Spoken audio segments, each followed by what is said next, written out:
The midday sun over Sedona baked the red rocks into a vibrant rust. A string quartet played a delicate arrangement of classical music. The notes struggled against the vast, open desert air. 200 guests sat in hushed anticipation on the manicured lawn of the luxury resort. Women fanned themselves with ivory programs. Men adjusted their silk ties in the dry heat.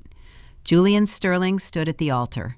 He wore a custom-tailored linen suit that draped perfectly across his shoulders. A velvet box rested open in his palm. The diamond caught the harsh light and threw fractured rainbows across the podium. At 35, Julian was a commercial architect.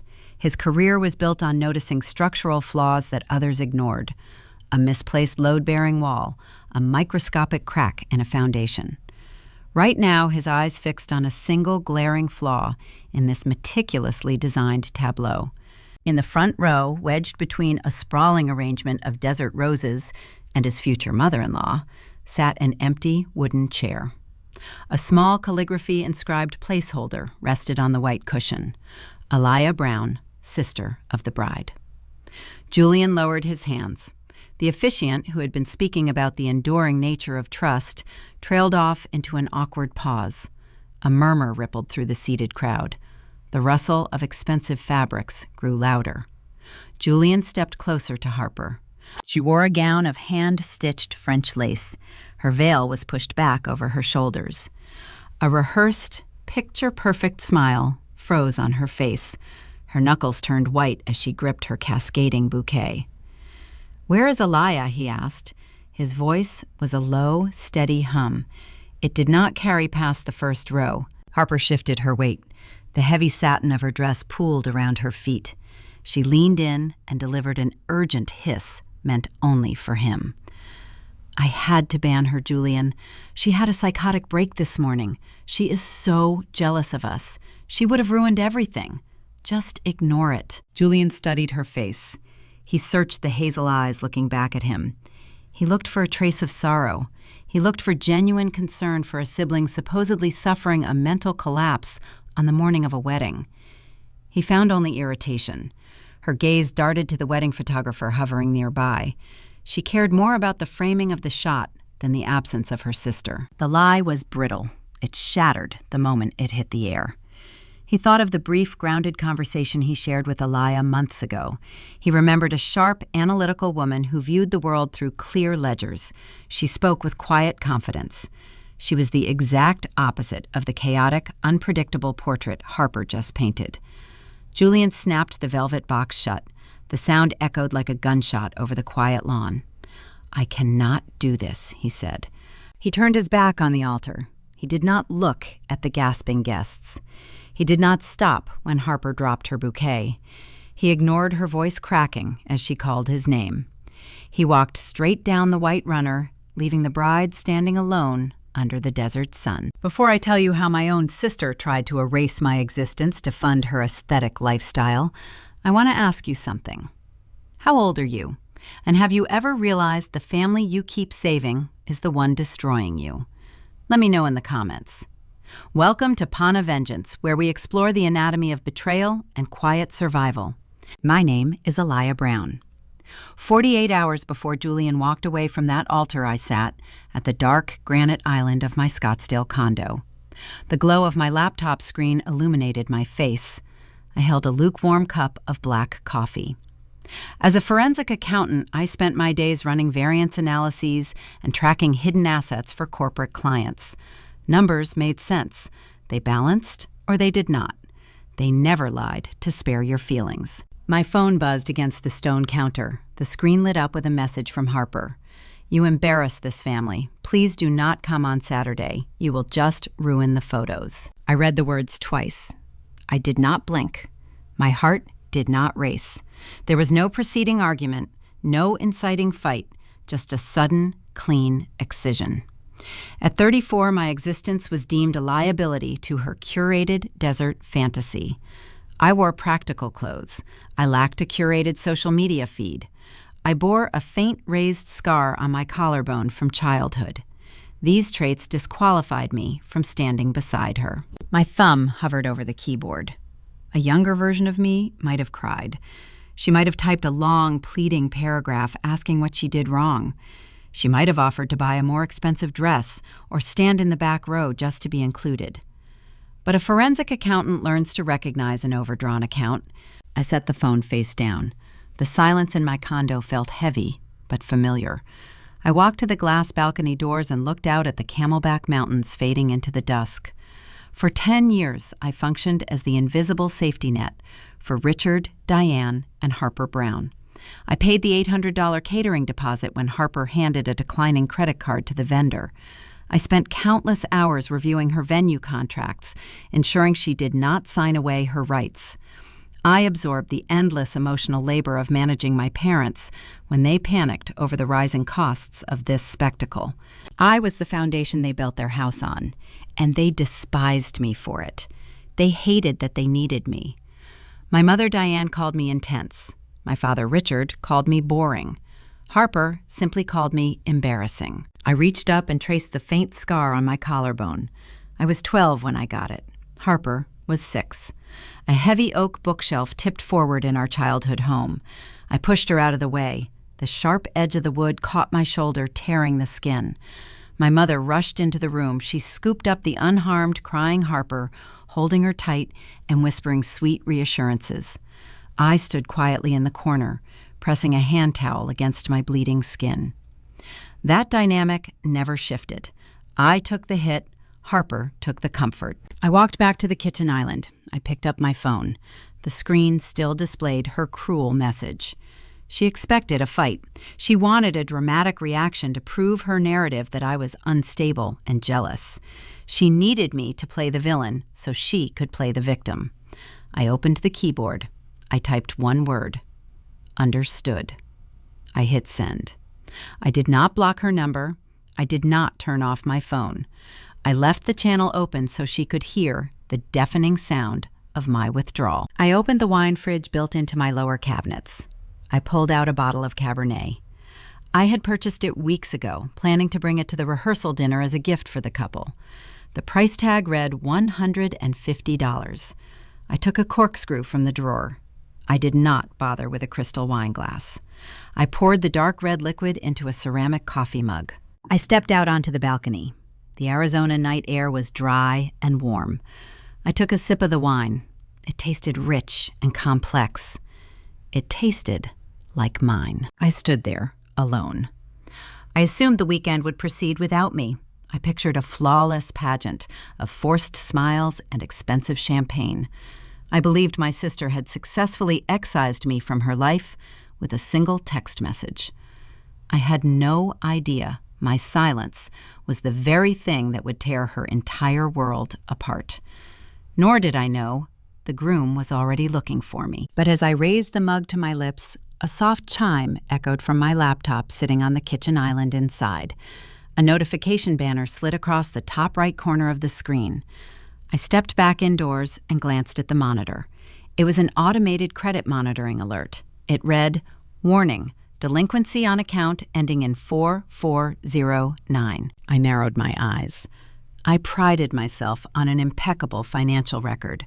I knew every account number tied to my Social Security number by heart. I paid my balances in full every single month.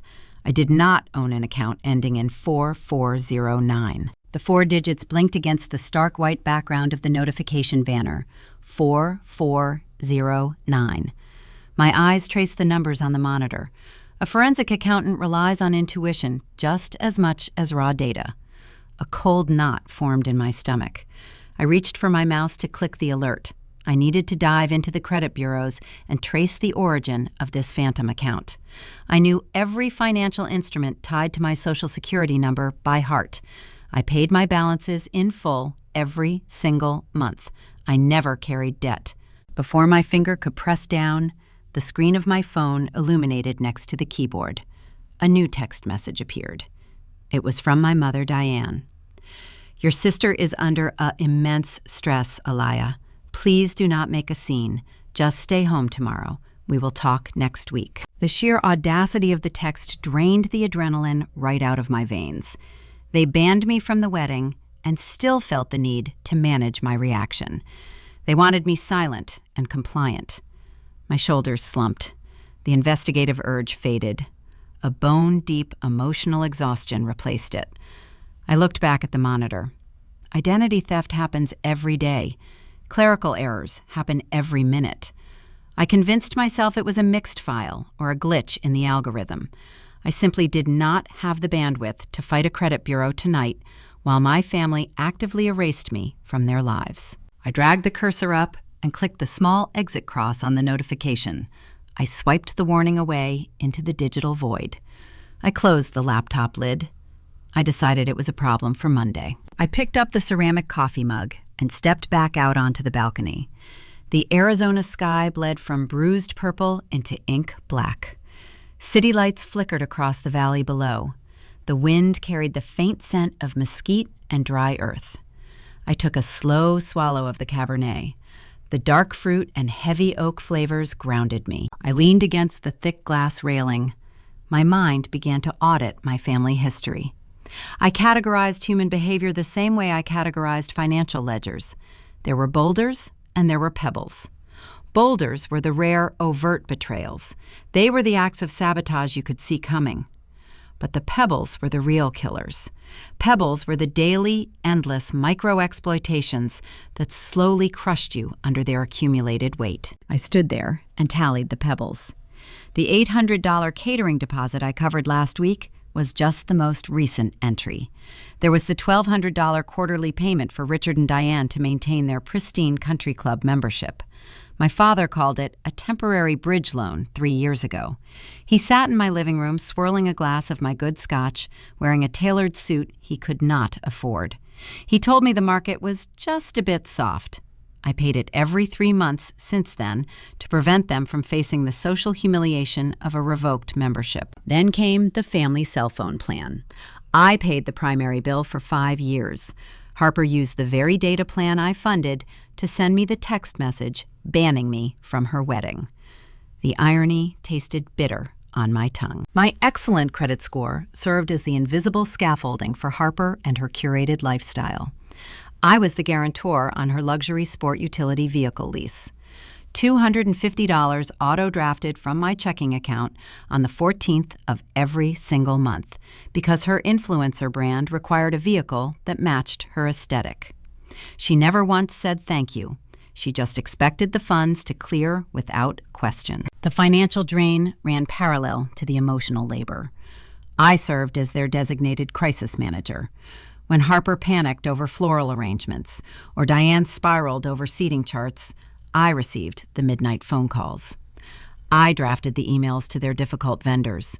I negotiated the contracts to ensure they did not get scammed. I smoothed over the rough edges of their chaotic lives. I provided the invisible heavy lifting so they could float gracefully above the consequences of their own choices. I set the mug down on the patio table. I reached up and pressed my fingertips against the raised skin on my left collarbone. The memory surfaced sharp and vivid. I was 12 years old. The Arizona summer heat baked our suburban house. Harper was 6, wearing a pristine white sundress. She decided to scale the heavy oak bookshelf in our father and his home office to reach a porcelain doll resting on the top tier. I walked into the room just as the tall piece of furniture groaned. The wooden base tilted forward. The center of gravity shifted. I did not think. I sprinted across the carpet. I shoved Harper hard by the shoulders, throwing her clear of the falling shadow. The bookshelf crashed down. The sharp edge of a middle shelf caught my collarbone. Wood splintered against my skin. The impact knocked the breath from my lungs. Books and shattered porcelain rained down around us. Harper screamed. She was entirely unhurt, but the noise she made was deafening. Diane sprinted into the study. Her eyes swept over the wreckage. She ran straight past me. She fell to her knees, pulling Harper into her chest. She rocked my sister back and forth, smoothing her hair, kissing her forehead, and whispering frantic promises that everything was okay. I pulled myself up from the floor. My shirt stuck to my skin. Warm blood trailed down my chest. I watched my mother coddle my uninjured sister. I waited for her to turn around. I waited for her to ask if I was all right. She never looked back. I walked down the hall to the guest bathroom. I climbed onto the step stool. I opened the medicine cabinet and took out the brown plastic bottle of hydrogen peroxide. I poured the liquid over the deep gash, watching it foam and sting. I unwrapped a gauze pad and taped it to my own shoulder.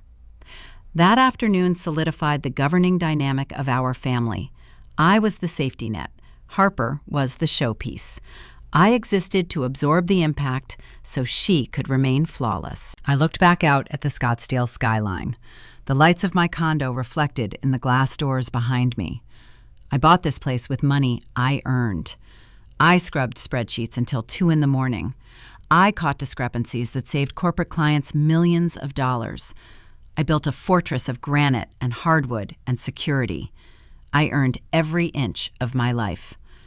Harper built her life on illusions, funded by my reality. I picked up the mug and finished the wine. The liquid burned pleasantly down my throat. I made a silent vow to the desert night. I would no longer play the role they assigned me. I refused to be the human shock absorber anymore. The bank account with a heartbeat was officially closed. I would cut the auto drafts. I would sever the invisible threads. I would let them free fall. I walked back inside and locked the balcony door. I washed the mug in the sink and dried my hands. I felt a profound sense of clarity. I was finally done protecting them. I turned off the kitchen lights and headed toward the hallway. My laptop sat in the dark on the island. The screen was black, but the machine hummed quietly. Deep within its hard drive, resting in a cache of dismissed notifications, sat the warning I ignored. Account ending in 4409. I slept soundly that night. I breathed deep, steady breaths. I believed the worst thing my family could do was exclude me from a party. I did not realize that the dormant alert I swiped away held the power to send my parents to a federal penitentiary. Friday night faded into a crisp Saturday morning. The desert sun crested the horizon, painting the sky in shades of bruised orange and pale pink. I woke at 6 o'clock. I did not set an alarm. For the first time in 10 years, I did not wake up with a tight knot of anxiety in my chest. There were no frantic text messages about missing floral arrangements. There were no panicked voicemails from my mother regarding seating charts. There was only the quiet hum of the central air conditioning in my condo. I threw off the lightweight duvet and walked into the kitchen. I grounded fresh espresso beans. The rich, roasted aroma filled the space. I pressed the dark liquid into a ceramic cup and carried it to the granite island. I opened my laptop. The screen flared to life, casting a sterile blue glow across my face.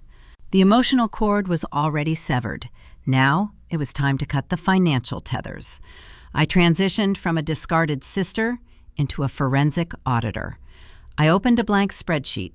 I titled the document, Liability Liquidation. I started with the most persistent drain, the Family Telecommunications Plan.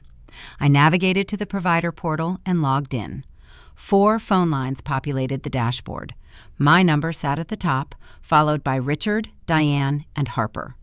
I paid that bill every single month since I secured my first corporate job at 22. It began as a generous gesture to help my parents during a brief economic downturn. It morphed into a permanent entitlement. I checked the usage statistics. Harper consumed 80% of the data streaming high-definition videos and uploading aesthetic content to her social media platforms. I clicked the Management tab. I selected the 3 lines belonging to my family. A warning box popped up, advising me of early termination fees. I typed in my credit card information and authorized the penalty charge. It cost $400 to sever the lines. I considered it an investment in my own peace of mind. I hit submit. The screen refreshed. 3 numbers deactivated. 3 lifelines cut. I took a slow sip of the espresso. The bitter taste matched my sharp focus. I opened a new tab and accessed my primary banking portal. The dashboard displayed my checking and savings accounts. I clicked on the Scheduled Transfers menu. A long list of recurring payments appeared. My eyes locked onto the quarterly draft scheduled for the Desert Pines Golf and Racquet Club. $1,200 set to leave my account on the 1st of next month. I pictured my father sitting on the pristine veranda of the clubhouse, swirling an overpriced bourbon and complaining to his wealthy friends about the economy. He maintained his polished facade, using the money I earned analyzing corporate fraud. I clicked the small red trash can icon next to the scheduled transfer. A confirmation prompt appeared. I clicked Confirm. The payment vanished from the ledger. They would find out about the canceled membership the next time they tried to order a round of drinks on the club tab. The final item required more precision. I opened my digital filing cabinet and pulled up the lease agreement for Harper and her luxury sport utility vehicle. 2 years ago, she sat on the very bar stool I currently occupied, weeping real tears. She claimed her brand partnerships would evaporate if she arrived at PR events driving a 5-year-old sedan. Her own credit score sat in the low 500s. She destroyed her financial standing, purchasing vintage designer bags and luxury skincare she could not afford. I co-signed the lease. I became the guarantor. Furthermore, I set up an auto draft of $250 a month to cover the premium gap insurance and supplemental warranty she insisted she needed. I drafted a formal email to the dealership financing department. I referenced the specific exit clause I insisted upon weaving into the original contract. I attached a notarized declaration of withdrawal, removing myself as the guarantor, effective immediately. I sent the email to the general manager and the finance director. I then returned to my banking portal and canceled the $250 monthly recurring transfer. I closed the browser windows one by one. The spreadsheet was empty. The liabilities were liquidated. The financial bleeding stopped. I leaned back in the leather chair and surveyed my quiet home. It was 9 o'clock on a Saturday morning. Right now, 100 miles north in Sedona, the bridal suite was likely a hurricane of hairspray tulle and panic. Makeup artists were blending foundation. Photographers were staging getting-ready shots. My family was entirely consumed by the spectacle of the wedding day. They were so wrapped up in the optics that they had no idea the financial floor just dropped out from under them. They did not know their cell phones lacked a network connection. They did not know the safety net they relied on for a decade was gone. The profound silence emanating from my phone proved they had not even tried to contact me. They banished me and forgot about me in the exact same breath. A deep, analytical peace washed over me. I felt weightless. The heavy burden of managing 3 adults vanished. I picked up my empty espresso cup and placed it in the dishwasher. I decided to spend my Saturday doing exactly what I wanted. I took a long, hot shower. I put on a pair of comfortable linen trousers and a soft cotton shirt. I made a fresh pot of French press coffee. I retrieved a thick hardcover novel from my bookshelf and curled up on the plush velvet sofa in my living room. The day stretched out before me untouched by their drama. I read for hours. I listened to the faint sound of traffic shifting on the streets below. I ate a simple lunch and watched the afternoon shadows lengthen across the hardwood floor. The sun dipped below the horizon, replacing the bright desert light with a cool twilight blue. I was safe. I was secure. I was free. I placed my bookmark between the pages and set the novel on the coffee table. I decided to order takeout and watch a movie. I walked back toward the kitchen island to grab my laptop. I intended to search for a highly rated Thai restaurant nearby. I tapped the trackpad to wake the machine. The screen brightened. Before I could open a search engine, a bright red banner slid into the top right corner of the display. The system chime echoed sharply in the quiet kitchen. It was an urgent alert from my primary credit monitoring service, the service I paid for to ensure my pristine financial record remained unblemished. I froze. My hand hovered over the trackpad. I stared at the bold white text stark against the crimson background. Warning. Critical delinquency reported on account ending in 4409. The air in the room suddenly felt thin. I stopped breathing. The weightless peace I enjoyed all day shattered into jagged pieces. I knew every routing number, every credit card, every loan associated with my name. I tracked my assets with forensic precision. I did not own an account ending in 4409. My mind raced through the possibilities. A clerical error, a mixed file at the bureau, identity theft by a random hacker. But the cold logic of my profession pushed those hopeful theories aside. I pressed down on the trackpad, clicking the alert to open the full report. I needed to see the details. I needed to know who opened it and exactly how much money I was on the hook for. The morning air in Sedona smelled of crushed pine needles and dry red dust. Julian stood inside the Groom suite at the luxury resort, adjusting the cuffs of his custom linen shirt. The room was a sanctuary of dark wood and brushed steel. Floor-to-ceiling windows offered a sweeping view of the canyon below. He should have felt the typical nerves of a man preparing to recite vows. Instead, a strange hollow sensation settled right behind his ribs. His best man sat across the room on a leather sofa. Marcus was a commercial real estate developer based in Phoenix. They met in their first year of architecture school. They spent a decade building a lucrative firm together. Marcus possessed a sharp, analytical mind.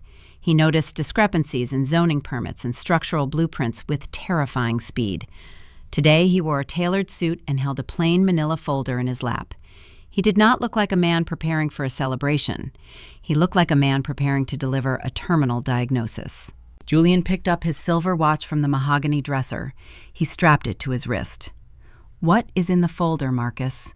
Marcus rubbed the back of his neck. He stared at the floor before looking up. "I wanted to finalize your wedding gift this morning.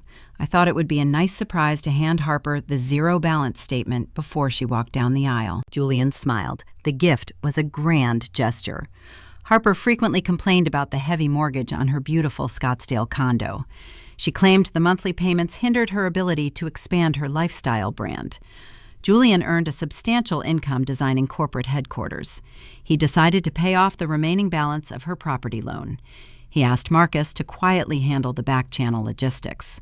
It was supposed to be the ultimate romantic surprise, clearing her debt so they could start their new life with a clean slate. "I logged into the Maricopa County Assessor database an hour ago," Marcus said. "I needed to pull the exact deed and title records to ensure the wire transfer cleared the correct lien holder." Marcus stood up. He walked across the thick wool rug.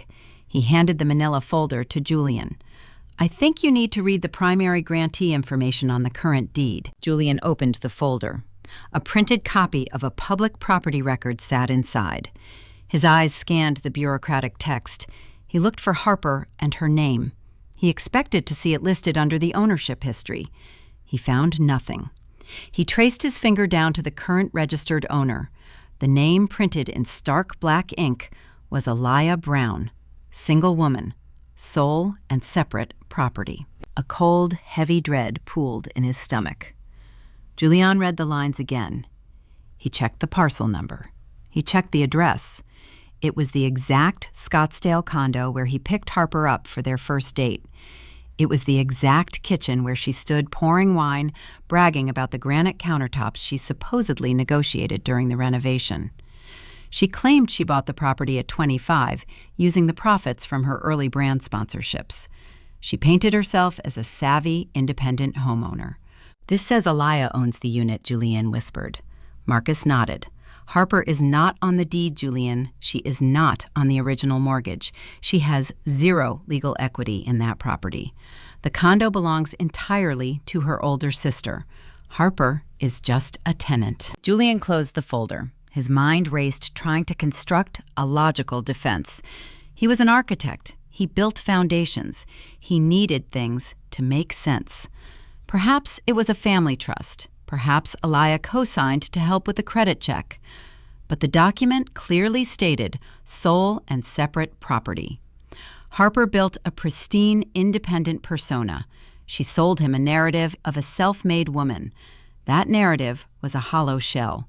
She lived in a house her sister bought. She maintained a lifestyle her sister seemingly subsidized. He thought about the brief interactions he shared with Aliyah over the past year. Aliyah possessed a quiet, commanding presence. She never engaged in the chaotic drama Harper constantly generated. Julian respected Aliyah. They shared a brief conversation at an engagement dinner regarding commercial tax codes. Aliyah understood complex financial structures. She was practical and grounded. Harper constantly spoke poorly of Aliyah behind closed doors.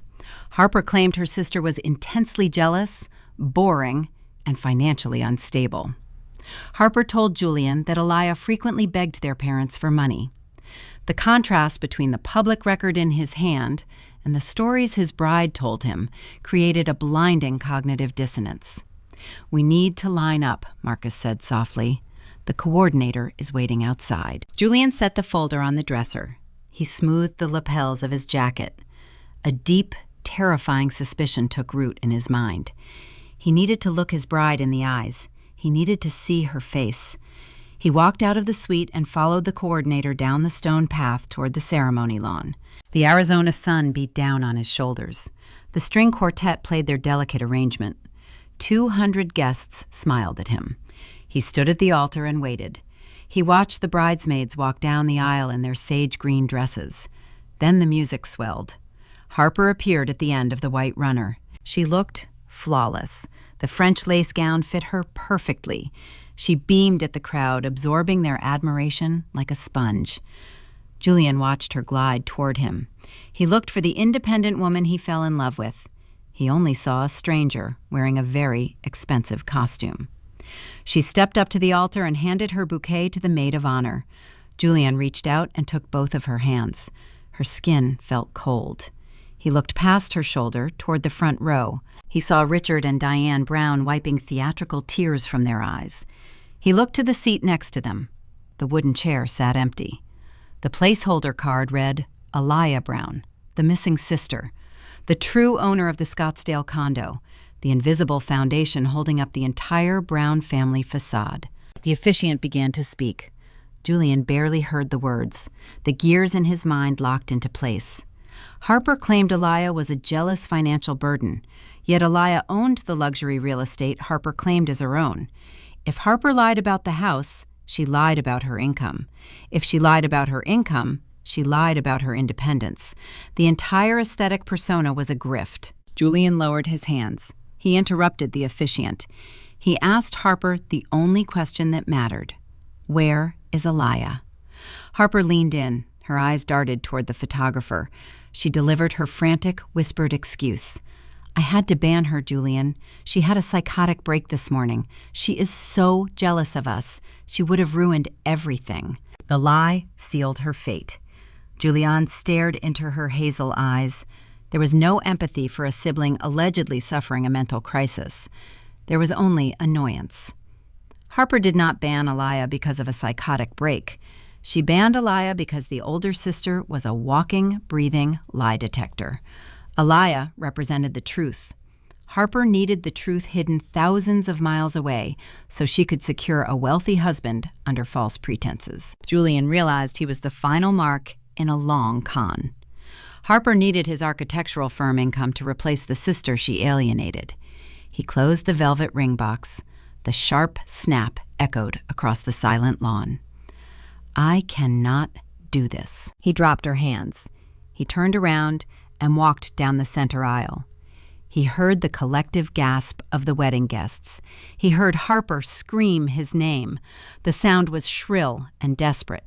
He did not look back. He kept his eyes fixed on the distant red rock formations. He reached the valet stand at the resort entrance.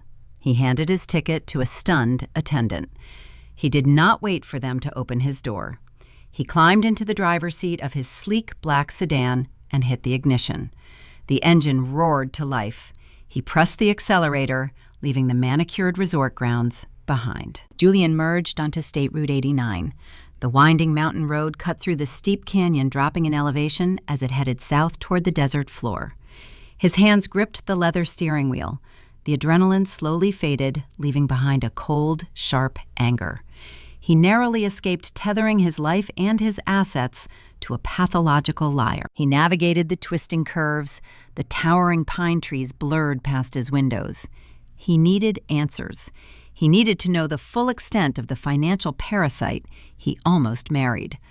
There was only one person who held the true ledger of the Brown family, the woman who owned the condo, the sister who stayed home. Julian reached into the center console. He picked up his phone. He scrolled past a dozen frantic missed calls from his best man and the wedding coordinator. He opened his contacts list. He typed a single name into the search bar. Alaya. He pressed the green call button. The phone connected to the cellular network. The automated ringing tone echoed through the car speakers. He gripped the steering wheel tighter. The sun reflected harshly off the hood of his car as he sped closer to Phoenix. He listened to the rhythmic ringing, waiting to see if the banished sister would answer the call. I sat at my kitchen island staring at the crimson warning banner on my laptop monitor. The 4 digits of the unknown delinquent account burned into my vision. My fingers hovered over the trackpad, ready to plunge into the credit bureau database. I needed to unearth the origin of this fraudulent debt. Before I could click the link, my cell phone shattered the quiet atmosphere of my condo. The device vibrated against the solid granite countertop. The harsh buzzing sound startled me. I glanced away from the monitor. A call from my mother, Diane, illuminated the screen. I did not reach for it. I watched the phone dance across the polished stone until the call rolled over to voicemail. A second later, it rang again. This time, the caller ID displayed my father, Richard. I let it ring. 10 seconds after his call ended, the phone erupted into a rapid, continuous sequence of chimes. Text messages flooded the lock screen. The notifications stacked on top of one another so fast, I could barely read the preview text. The profound silence of my banishment was over. The family offensive had officially begun. I picked up the device. The metal casing felt warm in my palm. I unlocked the screen and opened my voicemail application. A new audio message from Diane sat in the inbox. I pressed play and held the speaker close to my ear. Her voice pierced the quiet room. She was weeping. It was not a soft, sorrowful cry. It was a theatrical, breathless wail designed to inflict maximum guilt. "Alaya, how could you do this?" she sobbed, her words clipped together, driven by pure panic. Julian walked away. "He left your sister at the altar. Harper is hyperventilating in the bridal suite, and it is your fault. I know you called him. I know you poisoned his mind because you are bitter about not being invited. You sabotaged the most important day of her life. You are a cruel, jealous girl. Call us back right now and fix this." The recording ended with a sharp click. I lowered the phone. I did not feel a sudden surge of guilt. I did not experience the urge to call her back and plead my innocence. My training as a forensic auditor taught me to listen to what people omitted rather than what they screamed. Diane did not ask if I was okay. She did not ask if I actually spoke to the groom. She operated on a predetermined conclusion. I was the designated scapegoat for every crisis Harper created. My mother spent her entire adulthood shielding her youngest daughter from accountability. When Harper failed high school chemistry, Diane blamed the teacher. When Harper wrecked her first car, Diane blamed the uneven pavement. Now the groom abandoned the wedding, and Diane instinctively pointed her finger at the banished sister sitting 100 miles away. I tapped the screen and saved the audio file to a secure cloud folder. I did not delete it. Evidence is currency. My tablet chimed from the coffee table in the living room. I walked over and picked it up. A new email from Richard sat in my inbox. The subject line read, "Urgent Family Matter." I opened the document. My father communicated through corporate jargon and thinly veiled threats. He spent 30 years as a middle manager at an insurance firm, prioritizing optics over substance. His email reflected his obsession with public perception. "Alaya," his message began, "your selfish absence today created an unmitigated disaster." Julian left the venue. The guests are whispering. Our reputation is irreparably damaged. Whatever petty grievance you harbor against your sister does not excuse this betrayal of blood loyalty. We demand a full apology. You will compensate us for the financial losses incurred by this canceled reception. Answer your phone immediately. I read the text twice. A cold, detached amusement washed over me. Richard demanded an apology for an event I was explicitly banned from attending. He demanded financial compensation for a party I did not ruin. They were terrified. The facade crumbled and they scrambled to find a target for their humiliation. I archived the email alongside the voicemail. Then I opened my text messages. Harper sent 24 messages in the span of 3 minutes. The texts were a toxic, erratic stream of consciousness. I hate you. You ruined my life. What did you tell him? He just walked out. He did not even look at me. You could not stand to see me happy. I am going to destroy you. I sat down on my velvet sofa. The barrage of accusations formed a fascinating puzzle. I relied on my established motif of strategic silence. I did not type a single response. I did not defend my innocence. Any reply would simply hand them ammunition. I painstakingly took screenshots of every single threat and accusation, storing them safely in my encrypted files. I leaned back against the cushions. I needed to process the raw data they just handed me. Julian Sterling stopped the vows. He walked away from a highly publicized, expensive desert wedding.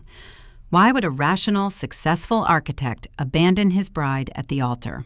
My analytical mind constructed a logical hypothesis. I introduced a false narrative based on historical evidence. Harper possessed a long documented history of impulsive, reckless behavior. I assumed she committed a fatal error leading up to the ceremony. Perhaps Julian caught her sending inappropriate texts to a groomsman. Perhaps the groom checked his credit card statements and discovered Harper maxed out his platinum accounts, purchasing designer merchandise. It made perfect sense to me. Harper engaged in a catastrophic betrayal. Julian discovered the truth at the 11th hour and bolted. In the chaotic aftermath, Harper needed to deflect the blame to save face with our parents. She invented a lie, claiming I contacted Julian to sabotage the union. My parents, terrified of social disgrace, eagerly accepted the lie because blaming the absent daughter was easier than admitting the golden child was a fraud. I nodded slowly. The red herring solidified in my mind. I believed I understood the entire situation. I assumed I was simply a convenient scapegoat for a spoiled bride's typical infidelity or greed. I believed the scope of the disaster was limited to a broken engagement and a lost catering deposit. I had no idea about the forged signatures. I remained entirely ignorant of the property title search Julian conducted that very morning. I stood up from the sofa, preparing to return to my kitchen island. I still needed to investigate the delinquent account ending in 4409. The wedding drama was a loud distraction from the real threat hiding in my credit report. Before I took a single step, my phone vibrated in my palm. It was not a call from Diane. It was not an email from Richard. It was a single text message from an unsaved phone number.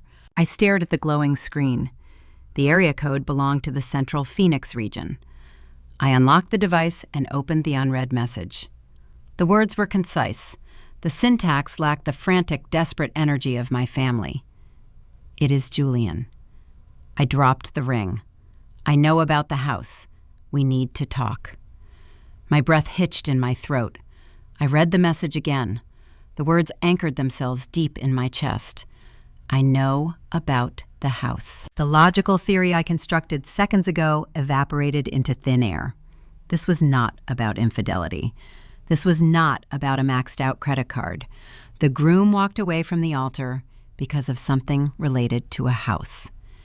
My gaze shifted across the room toward the kitchen island where my laptop sat open. The red warning banner still hovered on the screen. The delinquent account. The phantom debt. The pieces began to collide in the dark corners of my mind. The dread multiplied, spreading through my veins like ice water. I owned exactly one piece of real estate, a luxury condominium I paid for with my own grueling labor. What did the architect Groom know about my property? Why did a revelation about my private home prompt him to cancel his own wedding? I stared at the blinking cursor on my phone, waiting for the truth to shatter my reality. The drive down Camelback Road took 20 minutes. I parked my sedan in the shaded structure behind an upscale roastery in the Biltmore district. The coffee shop featured floor-to-ceiling windows and exposed industrial ductwork. The scent of roasted beans and burnt sugar hung heavy in the air. It was neutral territory. I spotted Julian immediately. He sat in a secluded corner booth facing the door. He still wore the custom linen suit from the ceremony, but the immaculate tailoring now hung off his frame like a discarded costume. The jacket was wrinkled, his tie was gone, the top two buttons of his shirt were undone. He held a small paper coffee cup between his hands, twisting the cardboard sleeve back and forth, his knuckles stretched white under the skin. I walked over and slid into the leather booth across from him. I did not offer a polite greeting. The circumstances dictated strict efficiency. "Thank you for coming," he said. His voice sounded hoarse. It lacked the steady, confident cadence I remembered from our brief encounter months ago at an engagement dinner. I placed my purse on the seat beside me. "You sent a message stating you dropped the ring. You mentioned my house. I need you to explain exactly what happened this morning." Julian let out a slow breath. He pushed his coffee cup an inch forward on the wooden table.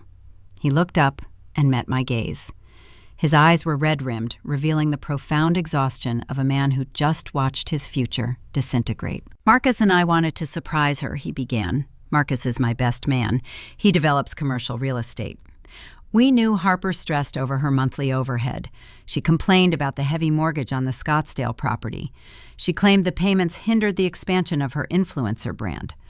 I wanted to start our marriage with a clean ledger. I planned to pay off the remaining balance of her property loan as a wedding gift." I kept my expression neutral. I did not interrupt. I listened as the scope of my sister and her deception materialized in the quiet space between us. "Marcus ran the public records this morning," Julian continued. "He needed the exact deed information and the lien holder details to orchestrate the wire transfer. He pulled the county assessor data. He brought the file into the Groom suite. He showed me the primary grantee information." Julian paused. He searched my face, looking for a crack in my composure. He found none. "The condo belongs to you," Julian said. "The public record lists Elia Brown as the sole and separate owner. Harper is not on the deed. She possesses zero legal equity in the home she claimed to purchase at 25. I nodded once. "Harper is a tenant. She contributes nothing to the mortgage. I bought that unit with funds I earned auditing corporate accounts." Julian leaned back against the leather seat. A bitter smile touched the corners of his mouth. He shook his head. "You do not understand the magnitude of the narrative she sold me, Elia. She did not just claim she owned your condo. She presented herself to my parents as the sole heir to a lucrative real estate portfolio. My family holds significant wealth.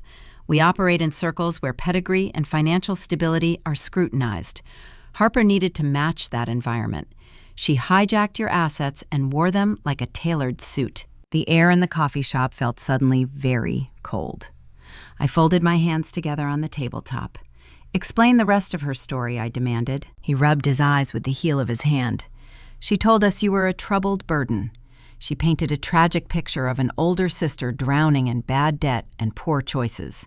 She claimed you constantly begged our parents for handouts. She told my mother she kept a strict boundary with you to protect her own peace. She weaponized your absence to make herself look like a resilient, self-made success story." The pieces of the puzzle slammed together in my mind.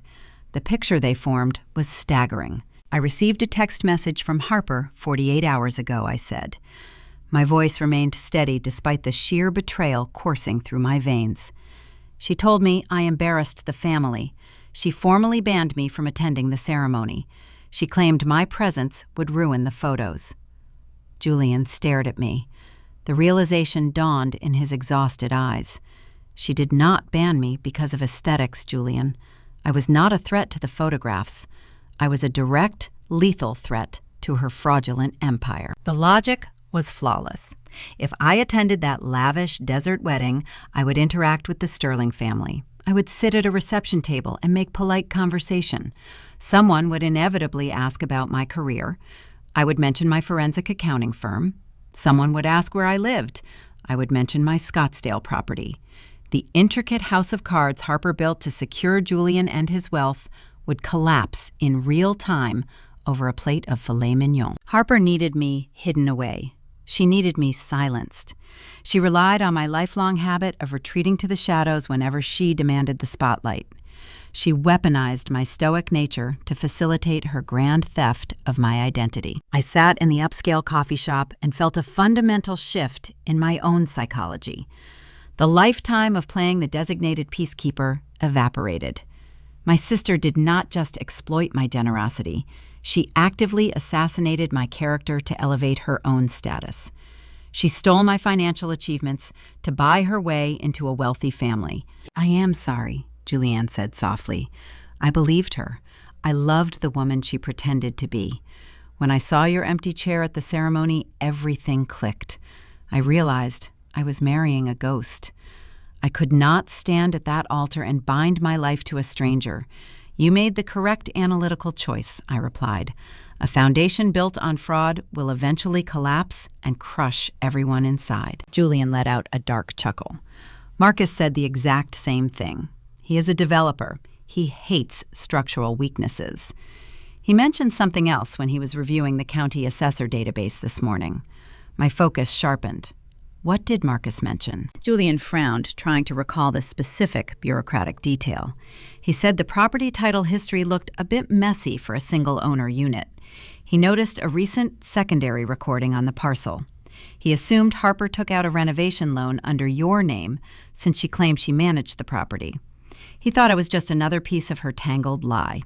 A secondary recording on the parcel? The words echoed in my ears. The ambient noise of the coffee shop faded into a dull hum. The grinding espresso beans and the chatter of other patrons disappeared. My mind hurled itself back to the previous evening. I stood on my balcony, sipping a dark Cabernet. I felt secure. I felt free. Then I walked inside and touched the trackpad of my laptop. The glaring red warning banner flashed across my memory. Critical delinquency reported on, account ending in 4409. A secondary recording on a property deed typically meant a new lien. A new lien meant new debt. Debt secured against the equity of the physical real estate. I stared at Julian. My pulse throbbed in my throat. Harper did not just steal my story. She did not just hijack my professional achievements to impress her wealthy future in-laws. A terrifying hypothesis formed in the analytical center of my brain. If my family needed hundreds of thousands of dollars to fund a luxury destination wedding, and they possessed no liquid capital of their own, they would need to find a source of immense wealth to plunder. I owned a pristine property with significant equity. I stood up from the leather booth. The sudden movement knocked my knee against the heavy wooden table. My coffee spilled over the rim of the cup, staining the napkins. I have to go, Julian. He sat up straighter. Alaya, what is wrong? I grabbed my purse. I did not have the time to explain the impending financial disaster to the man who just escaped it. I needed to reach my laptop. I needed to log into the credit bureaus and tear open the digital vault surrounding my identity. I needed to confront the phantom numbers hiding in the dark. Account 4409 was not a glitch. It was a ticking bomb planted directly under my life. The drive from the Biltmore district back to my Scottsdale condominium took 14 minutes. I did not turn on the radio. I gripped the leather steering wheel with steady hands. The air conditioning blasted cold air against my collarbone, but a different kind of chill radiated from deep inside my chest. Julian handed me a puzzle piece that turned a toxic family dynamic into a financial crime scene. A secondary recording on my parcel. An account ending in 4409. I parked my sedan in the underground garage. The concrete walls echoed with the sound of my sensible heels as I walked toward the elevator. I rode up to my floor in total silence. I unlocked my front door and bypassed the living room entirely. I dropped my purse onto the sofa and walked straight to the granite kitchen island. My laptop sat exactly where I left it. The screen remained dark, resting in sleep mode. I tapped the spacebar. The monitor flared to life, illuminating the kitchen. I did not open my standard banking application. I navigated directly to the Primary Credit Reporting Bureau. I typed in my credentials and answered the two-factor authentication prompt on my phone. The dashboard loaded, displaying my pristine credit score. I clicked the tab for detailed reports. I ordered a comprehensive hard pull of my entire financial history. The system charged a small fee and generated a lengthy digital document. I scrolled past my closed student loans and my flawless credit card payment histories. I reached the section labeled Open Revolving Accounts. There it was, account 4409. The creditor listed was a major national bank. The account type was classified as a home equity line of credit. The total approved limit was $150,000. The current outstanding balance hovered at exactly $148,000. I stared at the numbers. The digital ink felt like a physical blow. Someone extracted nearly $150,000 of equity out of the home I worked a decade to purchase. I checked the origination date. The loan opened exactly 6 months ago. 6 months ago, Harper announced her engagement to Julian. 6 months ago, she started booking luxury vendors across Sedona. She hired a celebrity floral designer and secured a venue that required a $50,000 minimum deposit. My parents did not possess that kind of capital. Richard was a middle manager drowning in country club dues. Diane spent her days maintaining the illusion of wealth. They needed a vast sum of cash to fund the aesthetic lifestyle Harper demanded. They looked at my quiet, secure life and saw an ATM machine. I closed the credit report and opened a new browser tab. I navigated to the Maricopa County Assessor database. I typed in my parcel number. The public deed history populated the screen. I found the original warranty deed from when I purchased the property. Right beneath it sat a new entry, a deed of trust securing a new lien against my condominium. My mind shifted fully into auditor mode. I needed to deconstruct the mechanics of the crime. How did they secure a line of credit against a property they did not own? The first obstacle was the appraisal. Banks typically send an appraiser to inspect the interior of a home before approving a 6-figure loan. No one ever stepped foot inside my condo. I worked from home 3 days a week. I possessed a Ring camera on my front door. I reviewed the bank policies online. The answer presented itself quickly. The lender utilized an automated valuation model. It was an algorithmic appraisal tool that estimated property values based on recent neighborhood sales. It required no physical inspection. My parents bypassed the first security measure using modern banking conveniences. The second obstacle was the mail. When a bank approves a major loan, they send thick packets of legal disclosures and welcome letters to the primary residence. I never received a single piece of correspondence regarding account 4409. I opened a new window and logged into the Postal Service portal. I requested a history of mail forwarding orders for my address. The query took a few moments to process. A confirmation page loaded. A temporary change of address form was filed 6 months ago. It specifically diverted financial correspondence originating from that exact national bank. The diverted mail routed directly to a post office box located in the exact same zip code where my parents lived. They intercepted the physical paper trail before it ever reached my mailbox. The premeditation chilled my blood. This was not a spontaneous crime of opportunity. This was a calculated, engineered heist orchestrated by the people who raised me. I returned to the county assessor website. I paid the nominal fee to download a digitized copy of the actual loan agreement. The PDF document contained 30 pages of dense legal jargon. I scrolled rapidly through the terms and conditions. I bypassed the interest rate disclosures and the repayment schedules. I needed to see the final page. I needed to see the execution block. The signature page loaded onto my screen. My name was printed on the borrower line. Right above the printed text sat a signature in blue ink. I zoomed in on the document. The handwriting was a near-perfect replication of my own. The slant matched. The pressure appeared consistent. To a casual observer or a low-level bank employee, it looked authentic. But I was a forensic accountant. I spent years analyzing forged corporate checks and fabricated expense reports. I knew my own signature better than anyone. I stared at the first letter of my name, the capital letter A. I always drew the initial loop with a sharp upward flick before rounding the top. The signature on the screen featured a sluggish, rounded bottom loop. It was a microscopic hesitation. It was the hesitation of a person tracing a shape rather than writing a name organically. It was the undeniable proof of a lie. Diane and Richard forged my signature. They stole my identity. They committed felony bank fraud to extract $150,000 from my real estate equity. They risked federal prison time just so their favorite daughter could wear French lace and serve imported champagne to people she barely knew. I leaned back in my chair.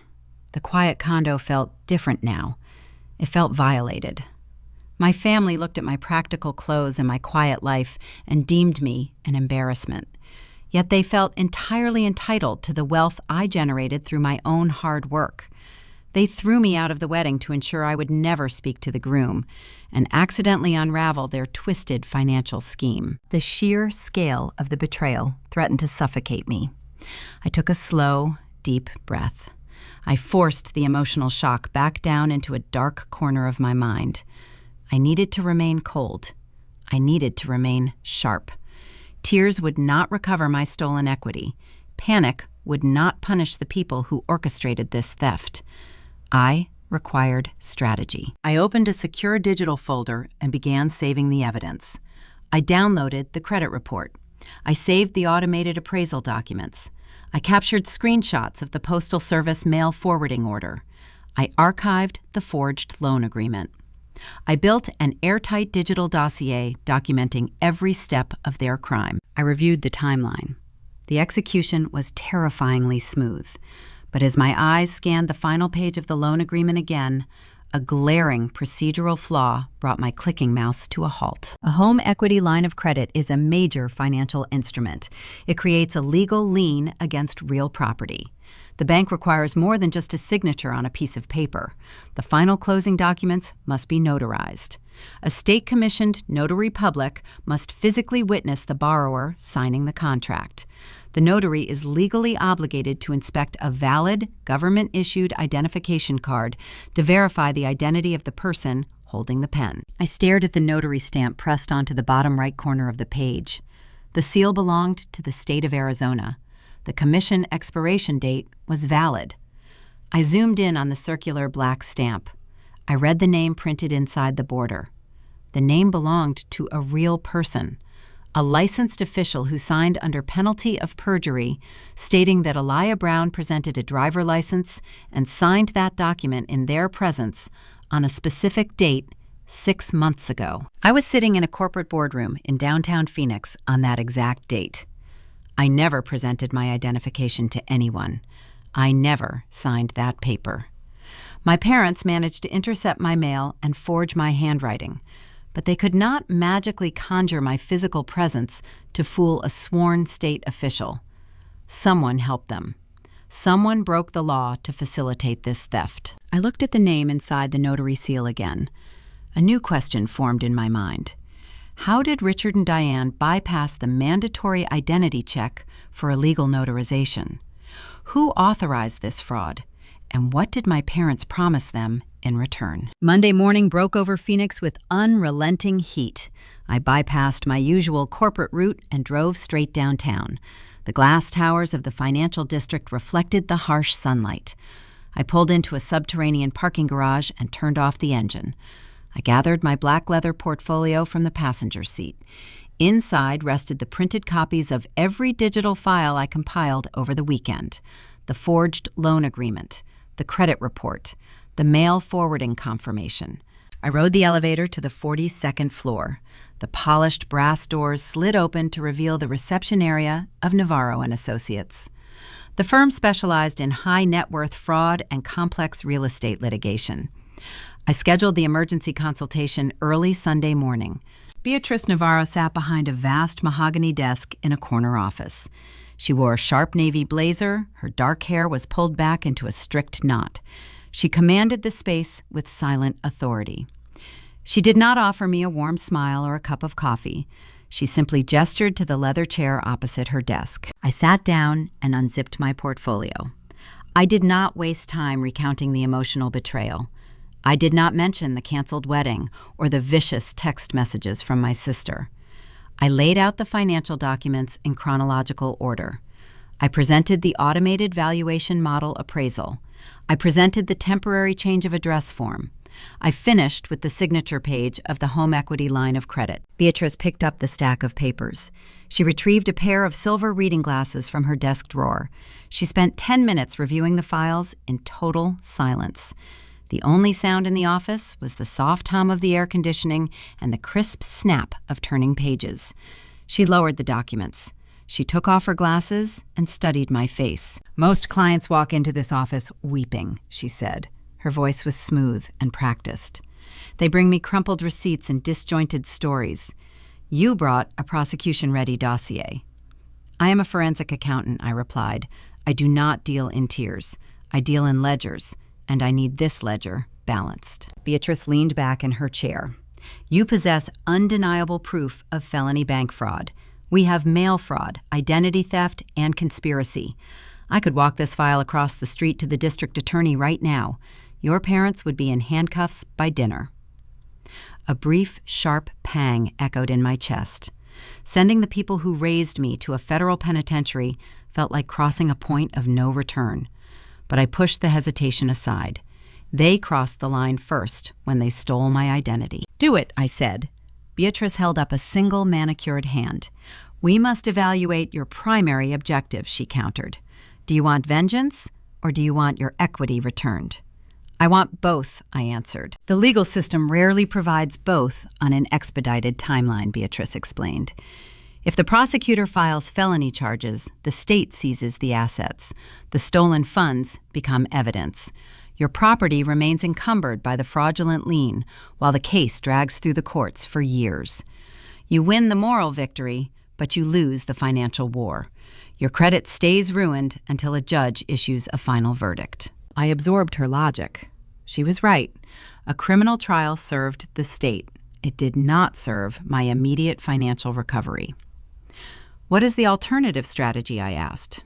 "We weaponize the criminal evidence to force a civil surrender," she said. "A calculated extortion approved by the Bar Association. We draft a formal demand letter. We outline every crime they committed. We attach the evidence. We demand the immediate repayment of the $150,000 plus my legal fees. We give them exactly 14 days to comply. And if they refuse," I asked. "They will not refuse," Beatrice said. "The threat of prison is a powerful motivator. They will be forced to liquidate their own retirement accounts. They will have to sell their assets to cover the debt. We make them bankrupt themselves to keep their freedom. We also attach a strict preservation of evidence notice." I nodded, understanding the tactic. "A preservation notice legally forbids them from deleting emails or destroying bank records. If they try to hide their tracks, they commit obstruction of justice." It added another felony charge to the trap. Beatrice pressed a button on her desk phone, summoning her paralegal. "I will begin drafting the notices immediately," she said. "You can wait in the conference room." I thanked her and stood up. I walked down the carpeted hallway and entered a vacant, glass-walled meeting room. I took a seat at the long table. The legal machinery was now in motion. My parents were about to face the terrifying consequences of their greed. But my audit remained incomplete. I knew how they stole the money. I needed to know exactly where the money went. I pulled my laptop from my bag and connected to the encrypted guest network. I logged into a specialized public records database I utilized for corporate investigations. I inputted the routing numbers associated with the home equity line of credit disbursements. The bank records showed the initial cash wired directly into a joint checking account owned by Richard and Diane. From there, the funds splintered. I traced the outgoing wire transfers. Minor amounts funneled to the country club to cover their past due membership fees. Larger sums went to various vendors in Sedona. The florist received $10,000. The luxury resort received the mandatory $50,000 deposit. But a significant portion of the stolen equity bypassed the wedding entirely. I stared at a single outgoing wire transfer, processed 3 months ago. $40,000 vanished in one transaction. It did not go to a caterer or a dress designer. It routed to a corporate bank account. I ran a search on the receiving routing number. The account belonged to a business entity registered in the state of Delaware. I accessed the state corporate registry and paid a small fee to pull the articles of incorporation. The registered agent listed on the paperwork belonged to a generic shell company. I scrolled down to the management structure. The primary managing member was listed in plain text, Harper Aesthetic, LLC. My sister diverted a huge chunk of my stolen home equity directly into a hidden corporate structure under her own control. She did not just let our parents steal the money to fund her party. She actively hid a portion of the cash for herself. I needed to see the ledger. I needed to know what she did with the stolen $40,000. I utilized a backdoor accounting trick I learned during my early days as an auditor. I accessed a network of business vendor payment registries, cross-referencing the tax identification number associated with Harper and her hidden company. The search results populated my screen. I reviewed the recent expenditures linked to her corporate account. She did not invest the funds in stocks.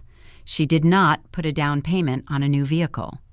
The money flowed to a single recipient located in Los Angeles. I read the name of the payee.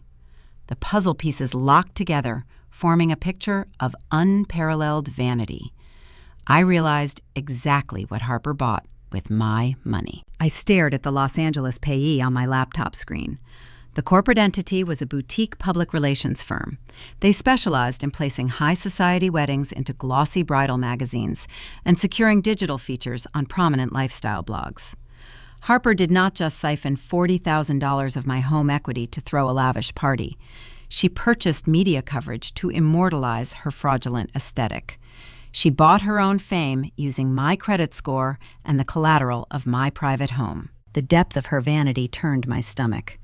I reached for my coffee cup to wash down the bitter taste of betrayal. Before my fingers grazed the porcelain, my cell phone buzzed against the glass conference table. I expected another frantic message from Richard or a venomous threat from my sister. The family offensive had been relentless all morning. I glanced at the caller identification display. The name Brenda Carmichael flashed on the screen.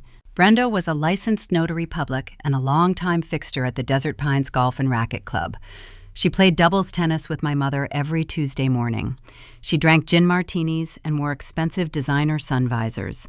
She also possessed the state-commissioned seal stamped at the bottom of my forged loan documents. I did not answer immediately. My mind categorized the legal parameters of my current location. I lived and operated in Arizona. State law dictated a one-party consent rule for recording phone conversations. I did not need her permission or knowledge to document her words. I opened the voice memo application on my laptop and initiated a new recording. I placed my cell phone flat on the table and tapped the green accept button on speaker mode. "Alaya, please tell me you are there," Brenda said. Her voice trembled. It lacked the breezy country club confidence she usually projected over lunch. She sounded breathless and terrified. "I am here, Brenda," I replied. My tone remained flat and analytical. I did not offer a polite greeting. I waited for her to fill the silence. "Your mother called me 10 minutes ago," Brenda stammered. Diane was hysterical. She said Julian canceled the wedding and walked away from the altar. She mentioned something about a property title search and a potential bank audit. "Alaya, I need to know what is happening. The bank cannot audit that file. I will lose my commission. I could face jail time." I leaned forward in my chair. I watched the green audio waveform spike on my laptop screen, recording every single syllable. I needed her to explicitly state her involvement without any prompting from me. "Why would a bank audit concern you, Brenda?" I asked. A jagged sob echoed through the speaker. "You know why," she cried. "The home equity line of credit. Diane brought the paperwork to the club 6 months ago. We sat on the patio overlooking the 18th hole. She ordered iced tea. She slid the signature pages across the table and asked me to stamp them. I kept my voice perfectly level. I channeled the cold precision of a prosecutor cross-examining a hostile witness. "Did I present my state-issued identification to you on that patio, Brenda? Did I physically sign those documents in your presence?" "No," she wailed. "You were not there. Diane told me you were drowning in corporate audits at your accounting firm. She claimed you pre-signed everything the night before to save time. She promised me it was just a procedural formality for a short-term family loan." I have known your parents for 20 years, Alaya. I trusted her. I thought I was helping you guys secure emergency funding for the wedding. You did not help me, I stated. You facilitated felony bank fraud. You notarized a forged signature allowing my parents to steal $150,000 of equity from my private residence. The line went silent, except for the sound of Brenda hyperventilating. The reality of her actions crashed down upon her. Please, Alaya, she begged. Her voice cracked into a pathetic whisper. You cannot turn that document over to the authorities. The state board will revoke my license. The district attorney will file criminal charges against me. I will lose my state pension. I will lose everything. Please tell me you can fix this without exposing me. I felt no sympathy for the woman weeping on the other end of the cellular connection. She traded her professional integrity for country club gossip and a glass of iced tea.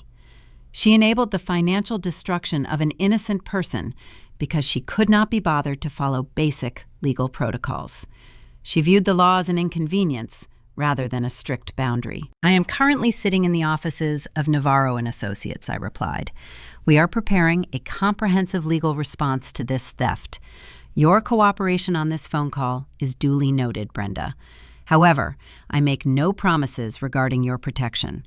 I suggest you retain independent legal counsel immediately. I terminated the call before she could utter another pleading word. I clicked save on the audio recording. I renamed the file Notary Confession and uploaded it to my encrypted server. I smiled for the first time since Friday evening. This audio file was the golden ticket. It provided undeniable third-party verification of the criminal conspiracy. It eliminated any potential defense my parents might invent. They could not claim a clerical error. They could not claim misunderstood intentions. The fraud was premeditated and executed with willful deceit by multiple parties. I picked up my laptop and walked out of the glass conference room. I navigated down the carpeted hallway and knocked on the heavy wooden door of the corner office. Beatrice called for me to enter. She sat behind her mahogany desk reviewing a printed stack of legal notices. I have a new piece of evidence for the dossier, I said. I set my computer on her desk and played the audio file. Beatrice listened to the entire conversation with a sharp, predatory gleam in her dark eyes. She heard Brenda confess to the improper notarization. She heard the exact location and method Diane used to solicit the fraud. When the recording finished, Beatrice leaned back and steepled her fingers together. This is impeccable work, she said. A forged signature can sometimes trigger a lengthy battle with handwriting experts. A recorded confession from the State Commission notary renders their defense entirely void. They possess zero leverage. We hold every single card. She handed a thick stack of papers across the desk.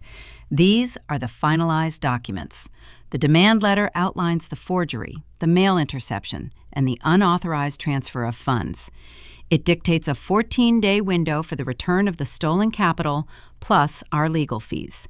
The preservation of evidence notice legally bars them from deleting any financial records or text messages. I took a silver pen from her desk set.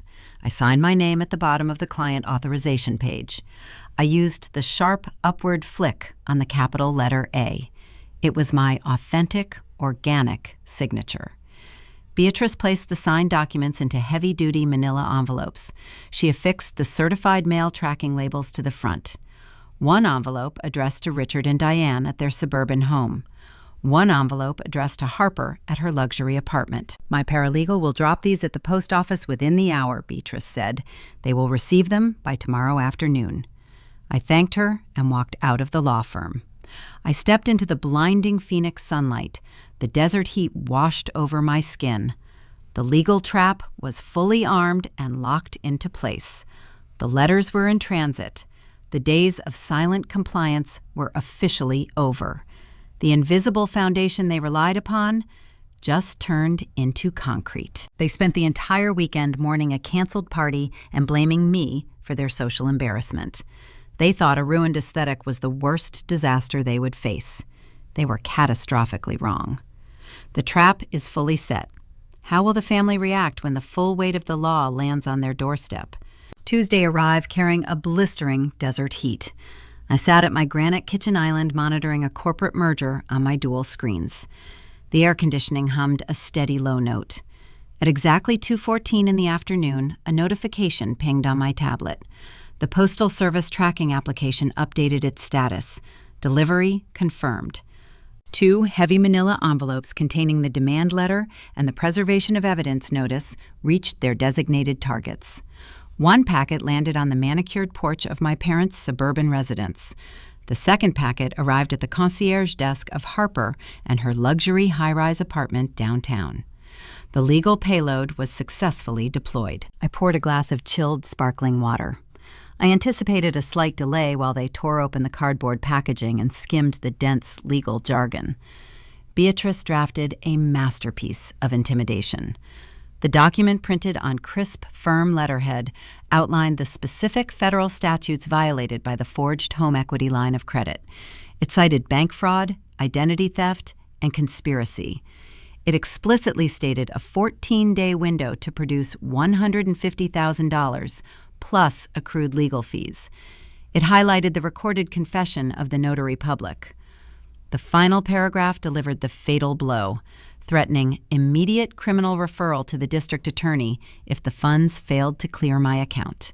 10 minutes elapsed. Then the digital onslaught commenced. The psychological shift was instantaneous and breathtaking to witness.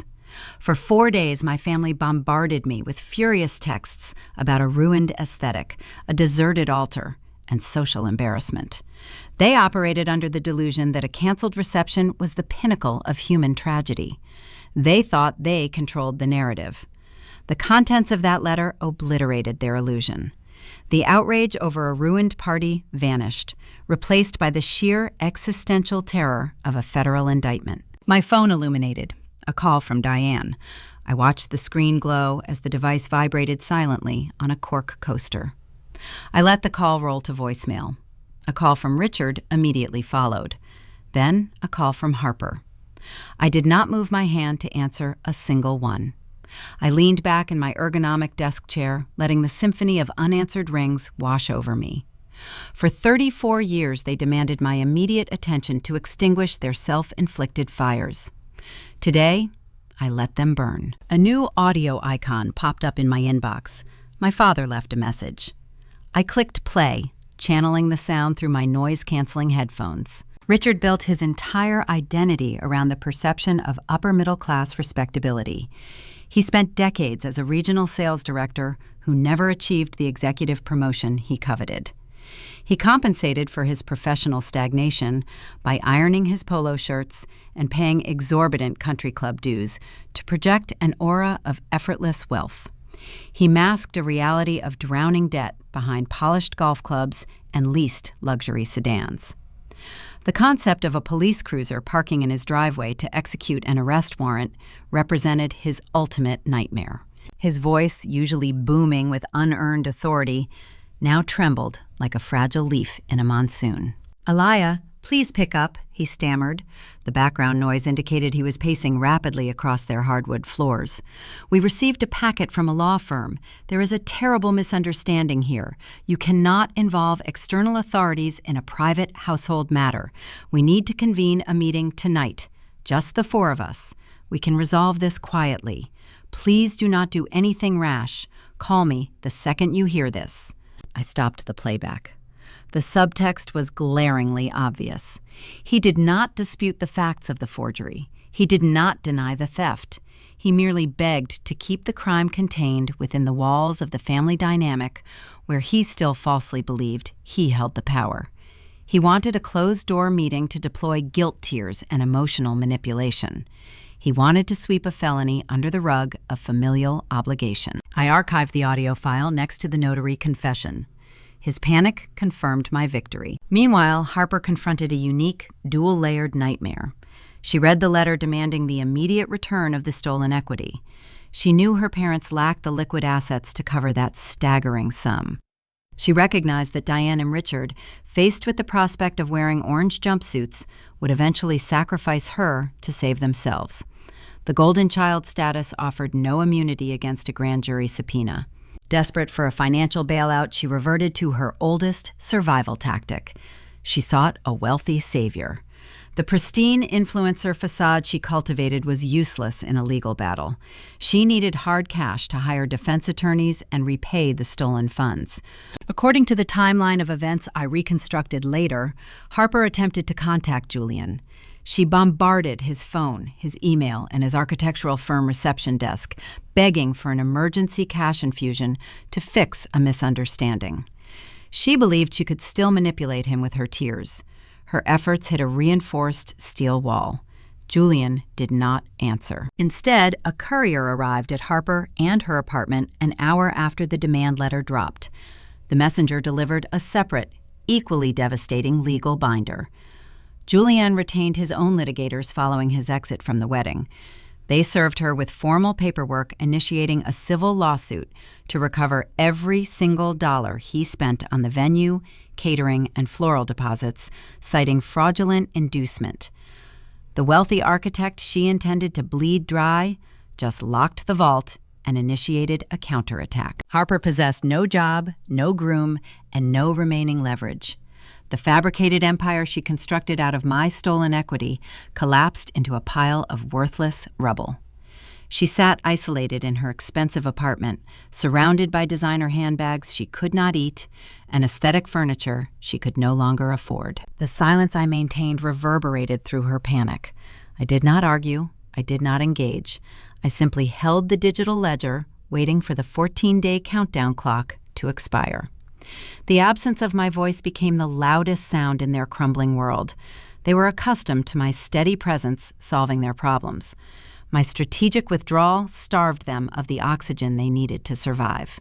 I walked to the kitchen and brewed a fresh pot of herbal tea. The afternoon sun cast long shadows across the granite island. The legal machinery I set in motion required zero additional input from me.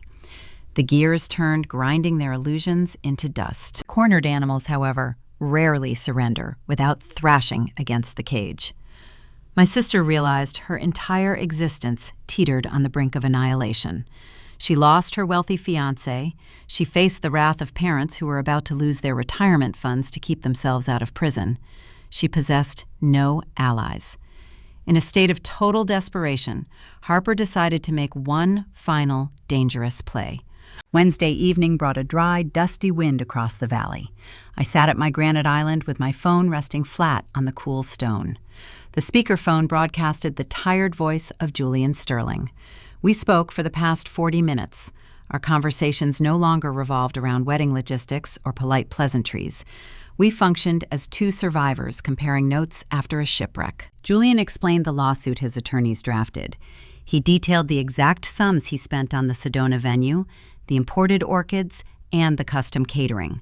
He sued Harper for fraudulent inducement, seeking to recover every single dollar.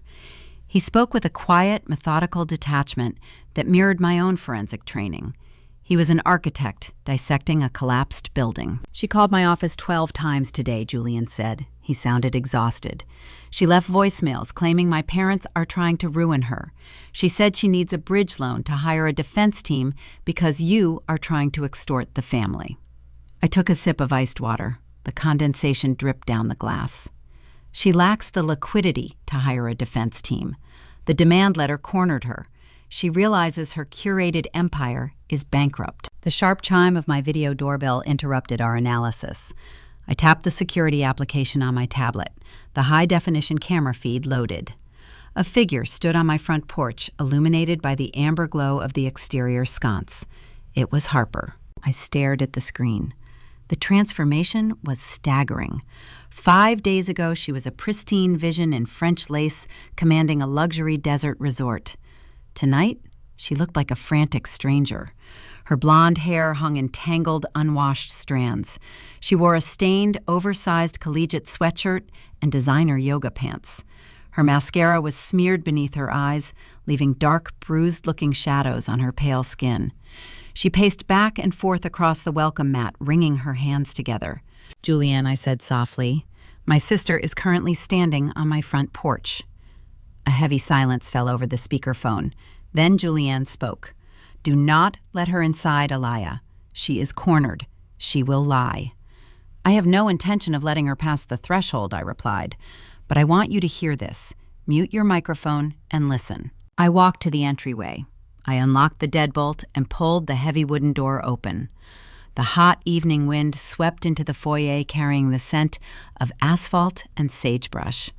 Harper gasped the moment she saw me. She launched into her performance before the door even settled on its hinges. She threw her hands over her face and unleashed a torrent of ragged, theatrical sobs. Her shoulders heaved. She stumbled forward, attempting to cross the threshold and collapse into my arms. I stepped sideways, blocking the entrance. I kept my hands folded casually in front of me. "Aliyah, please," Harper wailed. Tears streamed down her cheeks, cutting tracks through her ruined makeup. "You have to help me. Mom and Dad are insane. I had no idea they forged those documents. I swear on my life I thought they used their own retirement savings." She wiped her nose with the sleeve of her expensive sweatshirt. She looked up at me with wide, pleading hazel eyes. "They told me they handled everything. They kept me in the dark. Now Julian served me with a lawsuit, and you sent a demand letter threatening prison. Our parents ruined my life.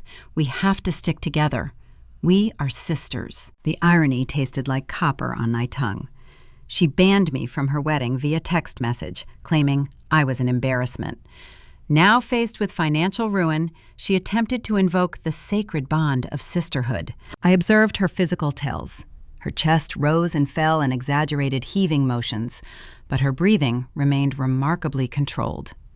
Her eyes darted around the foyer, assessing the interior of my condo, scanning for items of value or signs of weakness. She was performing a role. She needed a victim narrative to survive the fallout.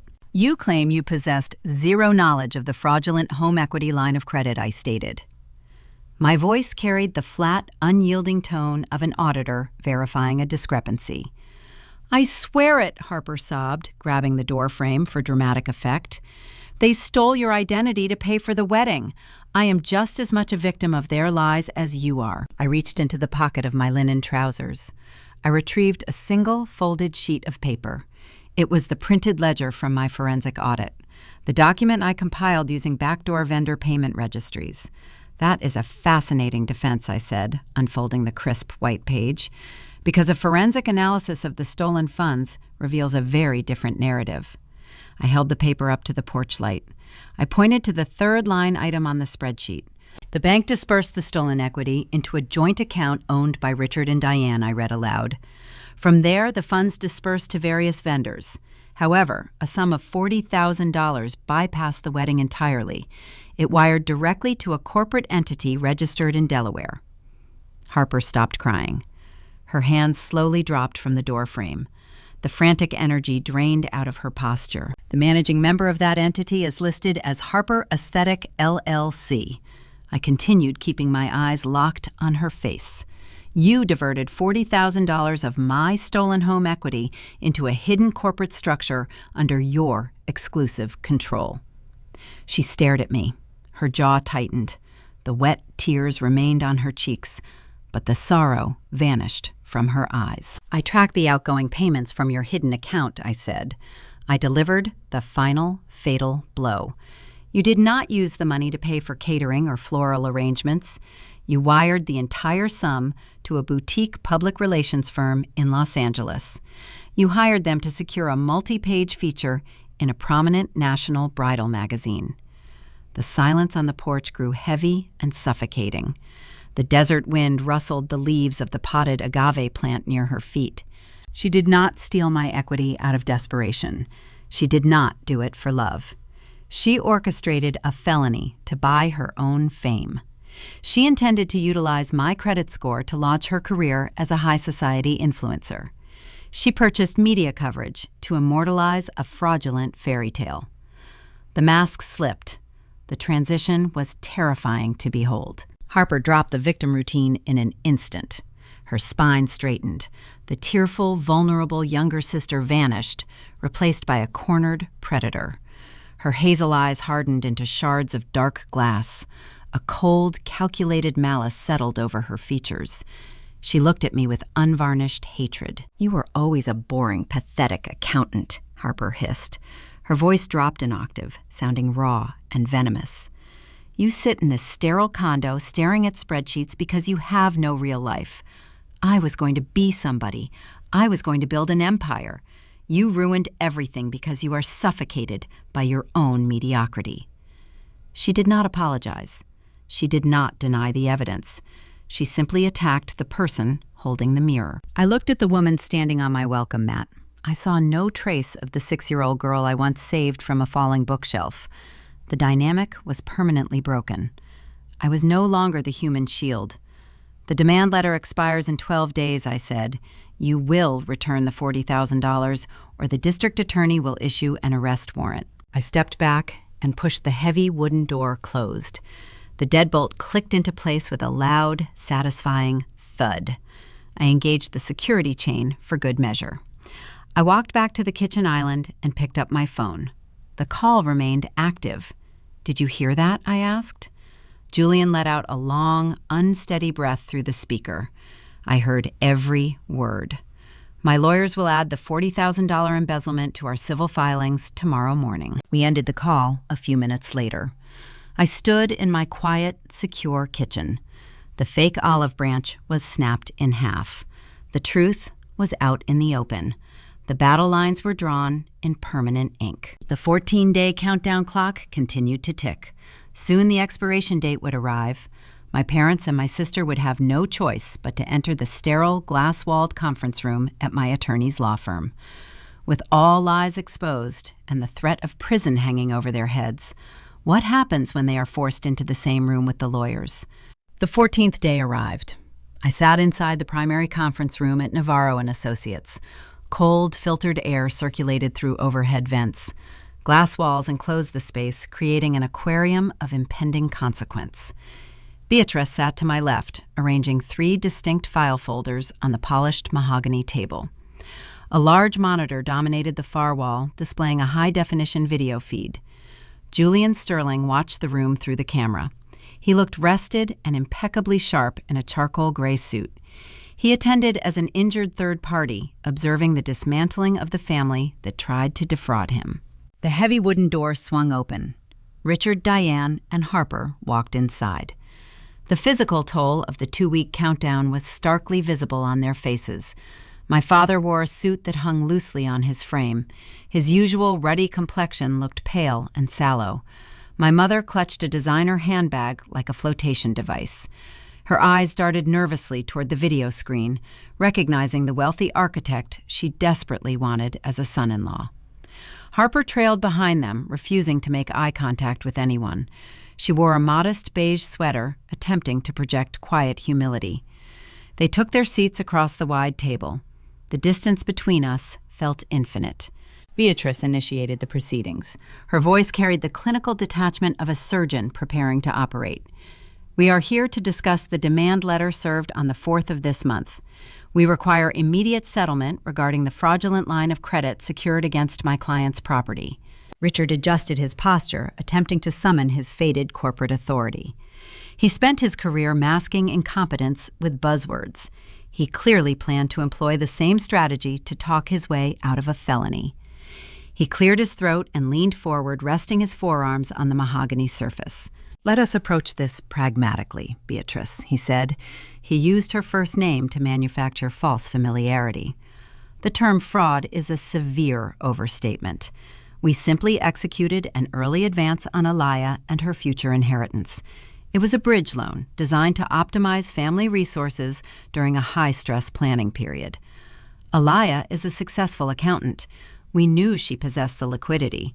We intended to reimburse the account upon the maturation of certain investments.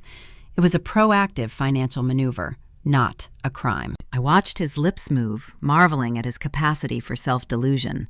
He wrapped identity theft in the sterile language of middle management synergy. He believed he could rebrand a federal offense into a savvy fiscal decision. He stared at me, expecting me to nod along and accept the narrative, just like I accepted every other excuse for the past 2 decades. I placed my hand flat on the table. "There is no inheritance," I stated. My voice cut through the ambient hum of the room. Richard blinked, his jaw tensed.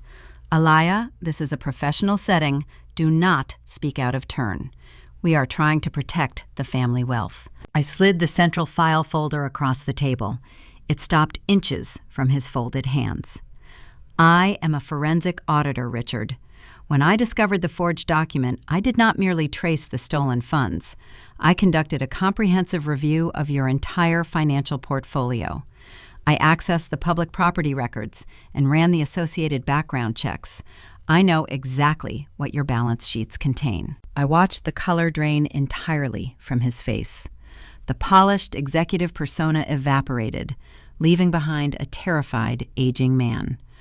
I recited the numbers from memory, letting each figure strike the table like a gavel. You carry $80,000 in revolving credit card debt, I said. You possess 2 maxed-out secondary mortgages on your suburban home.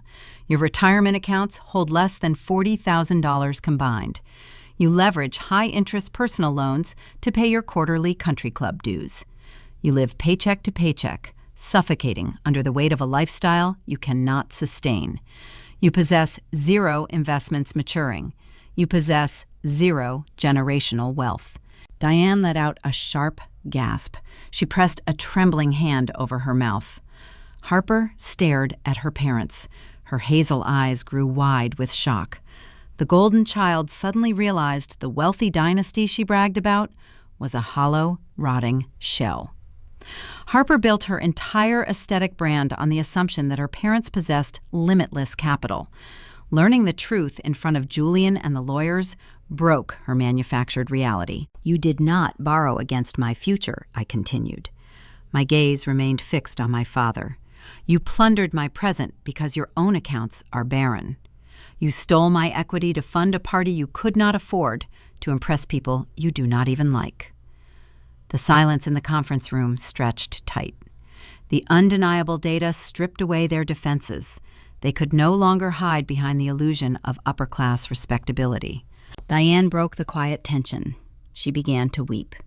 Tears spilled over her carefully applied makeup, ruining her pristine foundation. We had to do it, Alaya, she sobbed. Her voice shook with a potent mixture of fear and entitlement. Harper found the perfect venue. The Sterling family expected a certain caliber of event. We could not let her lose her dream. We just wanted her to be happy.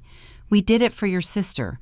We did it out of love. I looked at the woman who ignored my bleeding shoulder to comfort a crying child 22 years ago. I analyzed her tears. They were not tears of remorse for stealing my security. They were tears of self-pity because she got caught. I felt no anger. I felt only cold precision. You did not forge my name for her happiness, I said. The temperature in the room seemed to drop. You forged it for your own ego. Diane flinched as if I struck her. You needed to walk down that aisle and play the role of the affluent mother of the bride I stated. You needed the country club members to see the photographs in a prominent magazine. You wanted the social validation of a luxury desert wedding. You sacrificed my financial stability to purchase a temporary illusion. It had nothing to do with love. It was pure, unadulterated narcissism. Diane buried her face in her hands, sobbing audibly. Richard stared blankly at the polished table. The remnants of his pride shattered into fine dust. The undeniable truth trapped them. Beatrice tapped her pen against a legal pad, signaling the end of the debate. The settlement terms require the immediate liquidation of your remaining assets to cover the debt, Beatrice announced. If you fail to sign the documents today, the district attorney receives the unredacted file tomorrow morning. You will both face felony indictment. Richard looked up. His eyes darted toward the door and then toward his weeping wife. Finally, his gaze landed on Harper. The golden child shrank back in her chair, sensing the sudden shift in the atmosphere. The unified family front cracked under the immense pressure of impending prison time. The parents were cornered. They lacked the liquid capital to pay the ransom. The only way out involved total financial ruin and turning over every hidden dollar they possessed. They faced a brutal choice. Would they continue to protect their golden child, or would they finally turn on her to save themselves from a concrete cell? Beatrice reached across the expansive mahogany table. She picked up a slim, silver remote, pointing it toward the integrated audio-visual system mounted on the wall. The digital display blinked to life. Before you attempt to construct another fabricated narrative regarding misunderstood intentions, Beatrice said, her tone devoid of sympathy, I suggest you listen to a conversation my client recorded yesterday morning. She pressed a button. A sharp, static hiss filled the conference room. Then a voice echoed through the overhead speakers. The panicked, breathless tone belonged unmistakably to Brenda Carmichael. Diane stopped crying. She froze in her leather chair. The color drained from her cheeks, leaving her foundation looking like a pale, chalky mask. The recording played in its entirety. The room listened to Brenda weep. They heard the notary confess how Diane carried the paperwork onto the country club patio. They heard her admit, I was never present to sign the legal documents. The confession echoed off the glass walls, leaving no room for interpretation or denial. Beatrice pressed the button again. The audio cut out, plunging the room into a deafening quiet. We possess undeniable third-party verification of a criminal conspiracy, Beatrice stated. The State Commission notary confessed to the illegal act. Your defense is non-existent.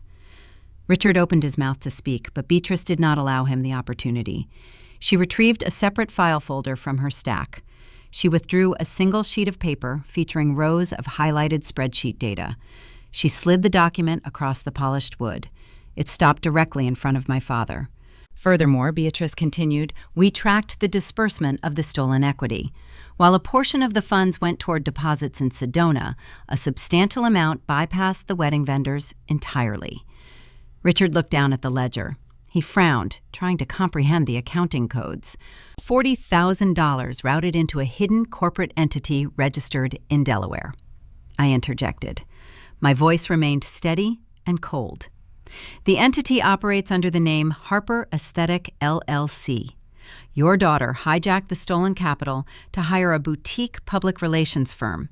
She purchased a feature in a national bridal magazine to manufacture her own fame. Richard stared at the highlighted line item. His hands began to shake. The paper rattled against the mahogany surface. He did not know about the diverted cash. He and Diane risked federal prison under the delusion they were funding a party. They had no idea their golden child siphoned off a significant percentage of the illicit loan for her own selfish vanity. The realization acted as a match dropped into a pool of gasoline. The fragile, unified front of the Brown family shattered into pieces. Richard slammed his fist onto the table. The sound cracked like a whip. He stood up his chair, scraping loudly against the hardwood floor. The veins in his neck bulged against his starched collar. He turned his furious gaze away from me and locked it onto his youngest daughter. You stole from us, Richard shouted. His voice echoed through the glass aquarium of the conference room. We risked everything to give you that venue, and you embezzled the money behind our backs. Harper shrank back for a fraction of a second before her own survival instincts took over. She sprang to her feet. The modest beige sweater she wore suddenly looked ridiculous against her feral posture. I did not steal anything, Harper shrieked, her face flushed a deep, angry red. You are the ones who forged the signatures. You committed the crime. I just secured the future you promised me. It was your idea, Richard roared, pointing a trembling finger at her face. He abandoned any pretense of protecting her. The threat of a concrete cell stripped away his parental loyalty. You came to us crying that Julian would leave you if we did not match his family and their wealth. You threatened to cut us off. You said we would never see a dime of his architectural fortune unless we secured that cash.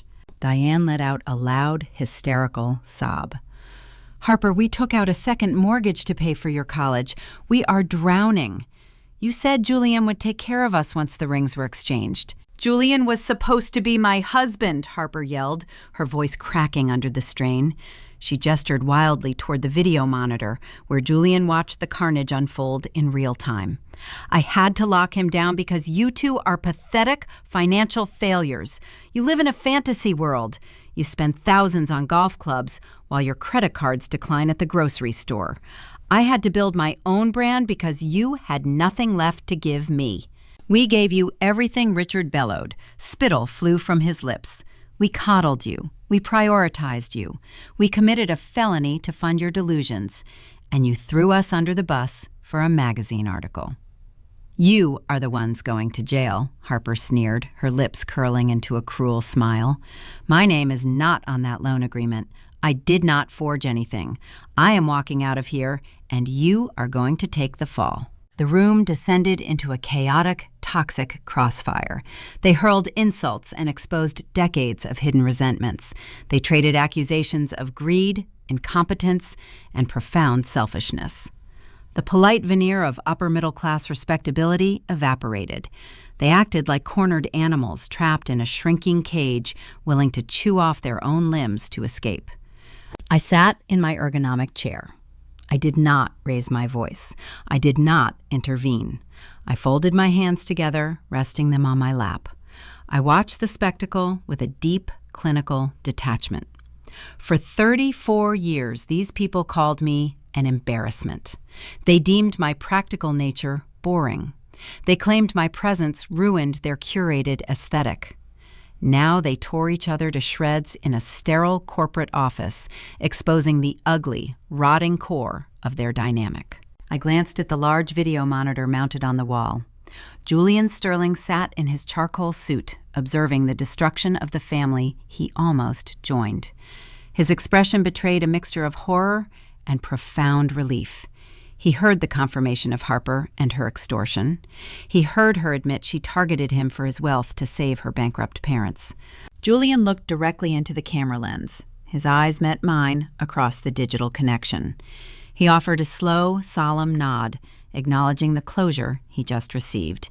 He reached forward and clicked his mouse. The video feed terminated. The screen went black. His departure was silent and final. He was officially free. The shouting match across the table raged on. Diane clutched her designer bag, weeping uncontrollably, while Richard and Harper traded venomous threats. I felt no rush of triumph. There was no joy in watching the people who shared my blood self-destruct. I experienced only a heavy sense of finality. The ghosts of my childhood were exorcised. The invisible chains binding me to their dysfunction snapped and dissolved into dust. Beatrice allowed the infighting to continue for another 2 minutes before she intervened. She picked up a heavy brass paperweight and struck it against the mahogany table. The sharp metallic clatter pierced the shouting. "This is a law firm, not a therapeutic battleground," Beatrice commanded. Her voice sliced through the hysteria, forcing them into stunned silence. Richard sank back into his chair, breathless and defeated. Harper crossed her arms, glaring at the floor. Diane buried her face in her hands. The district attorney does not care who conceptualized the fraud, Beatrice stated, fixing them with a predatory stare. The state only cares that the crime occurred. You are all implicated in the conspiracy. The settlement terms remain non-negotiable. You owe my client $150,000 plus legal fees. She tapped the crisp white documents resting in front of her. The deadline expires in 14 days, Beatrice finalized. Failure to remit the funds will result in immediate criminal referral for every single person sitting on that side of the table. The heavy silence returned, suffocating and absolute. The adrenaline of their argument faded, leaving them to face the cold, unforgiving math of their reality. They were trapped. The family structure was permanently broken. They hated each other, yet they were bound together by a 6-figure debt they could not ignore. I looked at their pale, defeated faces. The illusion was dead. The truth was out. But the practical mechanics of the settlement remained unresolved. They possessed maxed-out credit cards and barren retirement accounts. They lived paycheck to paycheck, hiding behind a country club facade. The trap was locked, but a crucial question lingered in the sterile air. How exactly would 3 bankrupt, hostile individuals physically generate $150,000 in 14 days? The 72 hours following the mediation passed with clinical efficiency. The chaotic shouting inside the glass conference room faded into a series of stark legal maneuvers. Beatrice managed the correspondence. She forwarded regular updates to my secure email server. I reviewed the progress from my granite kitchen island. I did not feel a need to gloat. The mechanics of justice operated best without emotional interference. My parents faced an impossible financial reality. The threat of a federal indictment served as a powerful catalyst. Richard and Diane possessed limited options. They contacted their financial broker early Thursday morning. They initiated the early withdrawal of their remaining 4 01k retirement accounts. The tax penalties for premature liquidation were severe. The transaction decimated the meager nest egg they spent decades accumulating. That sacrifice barely covered a fraction of the debt they owed me. They needed substantial capital fast. The heavily mortgaged suburban home represented their final tangible asset. They listed the property on the market at a drastic reduction to secure an immediate cash offer. A corporate real estate buyer purchased the residence within 24 hours. The closing process was expedited. Once the primary lender collected the outstanding mortgage balance, the remaining equity barely satisfied the rest of the forged credit line, plus my mounting legal fees. Richard and Diane were forced to pack their curated belongings into cardboard boxes. They relocated to a small rental apartment on the outskirts of Phoenix. The country club revoked their membership due to unpaid monthly dues. The affluent social circle they desperately courted turned their backs the moment the rumors spread. The illusion of wealth evaporated, leaving 2 aging adults holding nothing but the bitter consequences of their own vanity. My father was forced to sell his leased luxury sedan. He started driving a 10-year-old compact vehicle. The status he worshipped was gone. Harper encountered an equally brutal reckoning. The $40,000 she diverted to the hidden corporate structure remained unspent. The public relations firm demanded full payment up front before publishing the bridal magazine feature. Upon receiving the legal demand from Beatrice, my sister attempted to negotiate a compromise. She begged the agency to run a smaller article on credit. The firm declined, terminating her contract. Faced with grand theft charges, she initiated the wire transfer, returning the embezzled cash to my checking account. Her hidden ledger dropped to 0. She possessed no steady income. Her luxury high-rise apartment required a lease renewal she could not afford. The influencer persona she meticulously constructed required constant cash flow to maintain. Without my excellent credit score acting as her invisible safety net, her aesthetic empire starved to death. The social fallout proved swift and merciless. News of the canceled Sedona wedding permeated the Scottsdale elite. Whispers regarding the sudden disappearance of her wealthy groom circulated through affluent networks. Harper attempted to salvage her reputation by casting Julian as the villain. She posted cryptic messages online claiming he feared commitment and abandoned her. Julian countered with lethal precision. His attorneys served her with a heavy civil lawsuit. The legal filings became public record. The meticulous details of the fraudulent inducement, the forged documents, and the stolen equity were exposed for anyone curious enough to search the county docket. The high society circles Harper worshipped read the sworn allegations. They shunned her immediately. Boutique brands canceled their sponsorship partnerships. Her digital follower count plummeted. She tried to contact Julian one last time in a fit of panic. She showed up at his architectural firm weeping in the lobby. She caused a major disturbance disrupting the corporate environment. Uniformed security officers escorted her off the premises. Julian secured a temporary restraining order preventing her from approaching his residence or his workplace. He blocked her number across all telecommunication platforms. He excised her from his world with surgical grace. On Friday afternoon, I returned to Navarro & Associates to finalize the settlement. The atmosphere lacked the volatile tension of our previous encounter. My family sat across the wide table, looking hollow and defeated. They wore unremarkable clothing. The designer labels and polished veneers were notably absent. My mother looked 10 years older without her professional blowout and expensive cosmetics. Beatrice distributed the thick packets of binding contracts. The terms were draconian and airtight. The settlement included a strict non-disparagement clause. If any member of the Brown family spoke negatively about me in a public forum or a private setting, they faced severe financial penalties. They signed away their right to control the narrative. They could never play the victim again. The most crucial document rested at the bottom of the stack: a permanent no-contact order. They were legally barred from contacting me via telephone, email, social media, or physical proximity. I required a fortified boundary. The invisible threads connecting me to their lifelong dysfunction were officially severed by a judge. Richard picked up a heavy ballpoint pen. His hand trembled, making the ink scratch harshly against the paper as he signed the final page. Diane wept silently, wiping endless tears with a crumpled tissue. Harper stared straight ahead, signing her name with a stiff, robotic motion. I watched them execute the paperwork. I felt no pity. I felt no sorrow.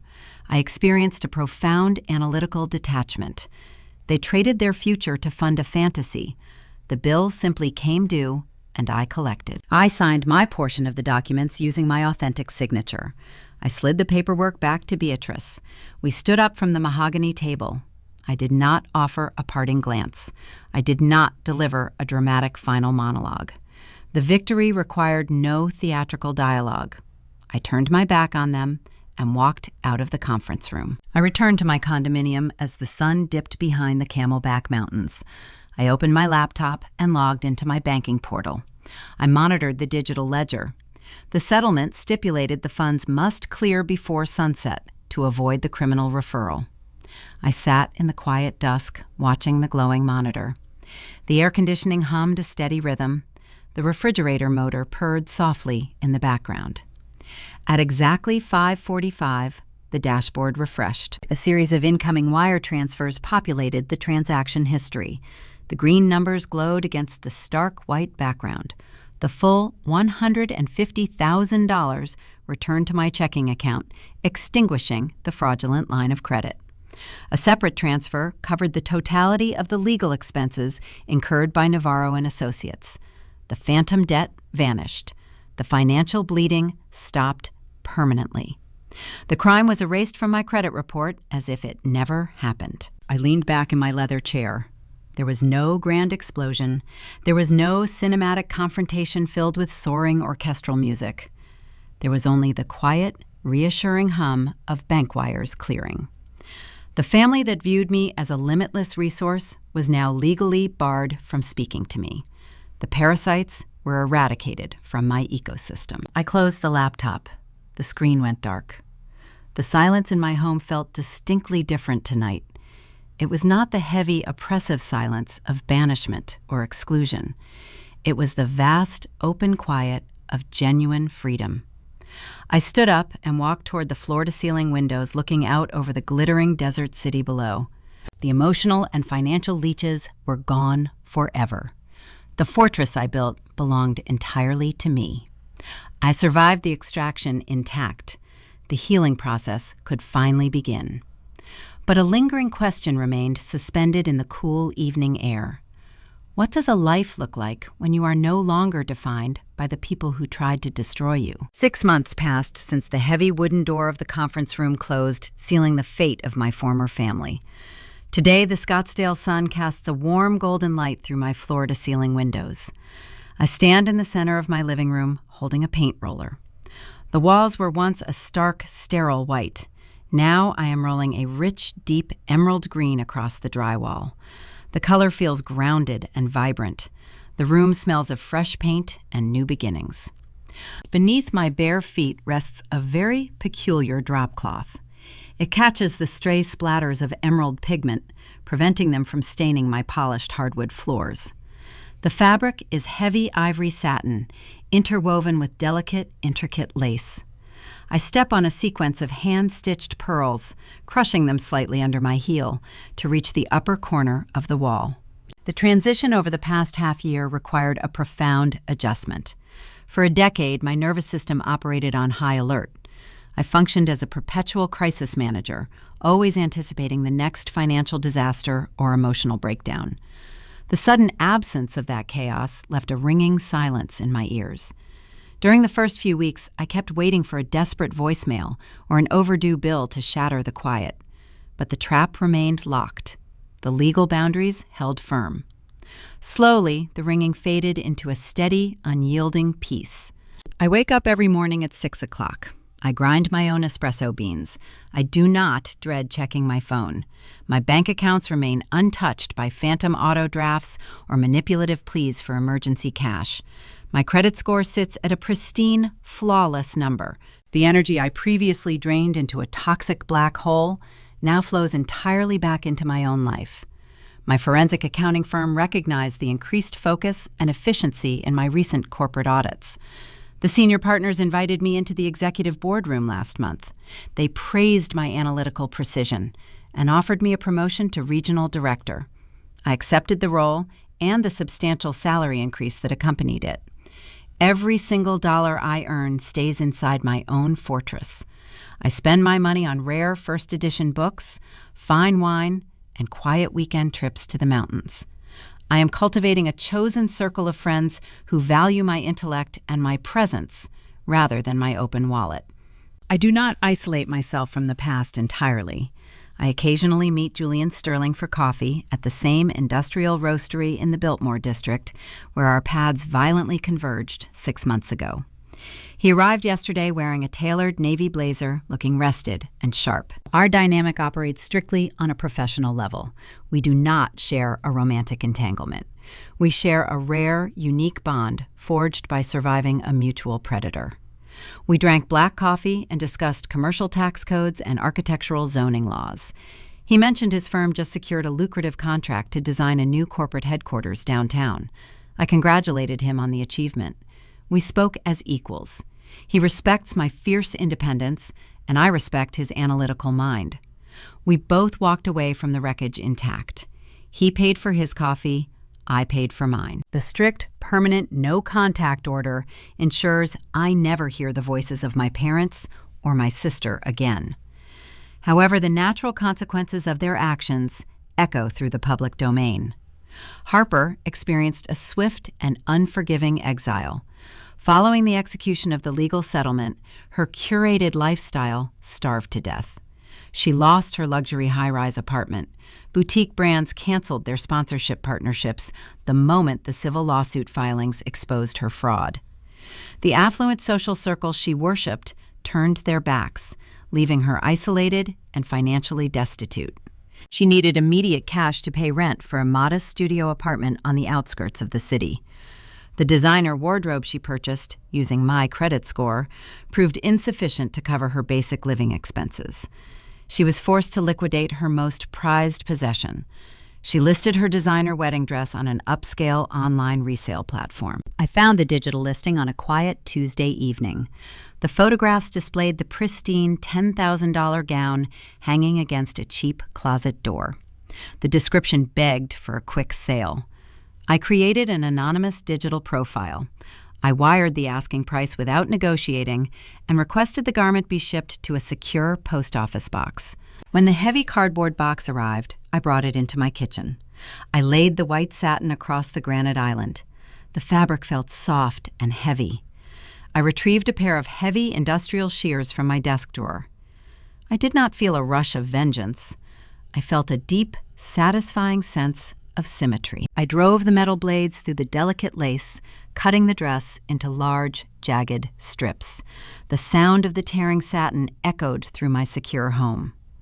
The garment she intended to wear while erasing my existence now serves a highly practical function. I dip the roller back into the plastic paint tray. A thick drop of emerald pigment falls onto the ivory fabric, protecting my floor. The green liquid seeps into the floral pattern of the French lace, ruining the expensive material forever. The poetic justice tastes sweeter than any expensive champagne. The dress catches the mess while I redesign my own life. Society trains women to act as human shock absorbers. We are conditioned to swallow our discomfort to ensure the people around us remain comfortable. We are taught that maintaining the peace is more important than maintaining our dignity. We assume the role of the fixer, the planner, the invisible foundation. We pour our resources into endless voids, hoping our sacrifices will eventually earn us a seat at the table. We allow guilt to be weaponized against our own self-interest. But genuine love does not require a constant supply of capital. A true family does not view you as a disposable asset. They do not banish you to the shadows so they can shine in the light. I finish painting the final wall and set the roller down on the ruined lace. I look at the beautiful, pristine space I created entirely on my own. If you are the one holding it all together for people who only notice you when the money runs out, stop. The fallout will be terrifying, but the silence that follows is beautiful. Leave a comment if you've ever had to cut the cord. Hit like and subscribe for more stories of quiet survival.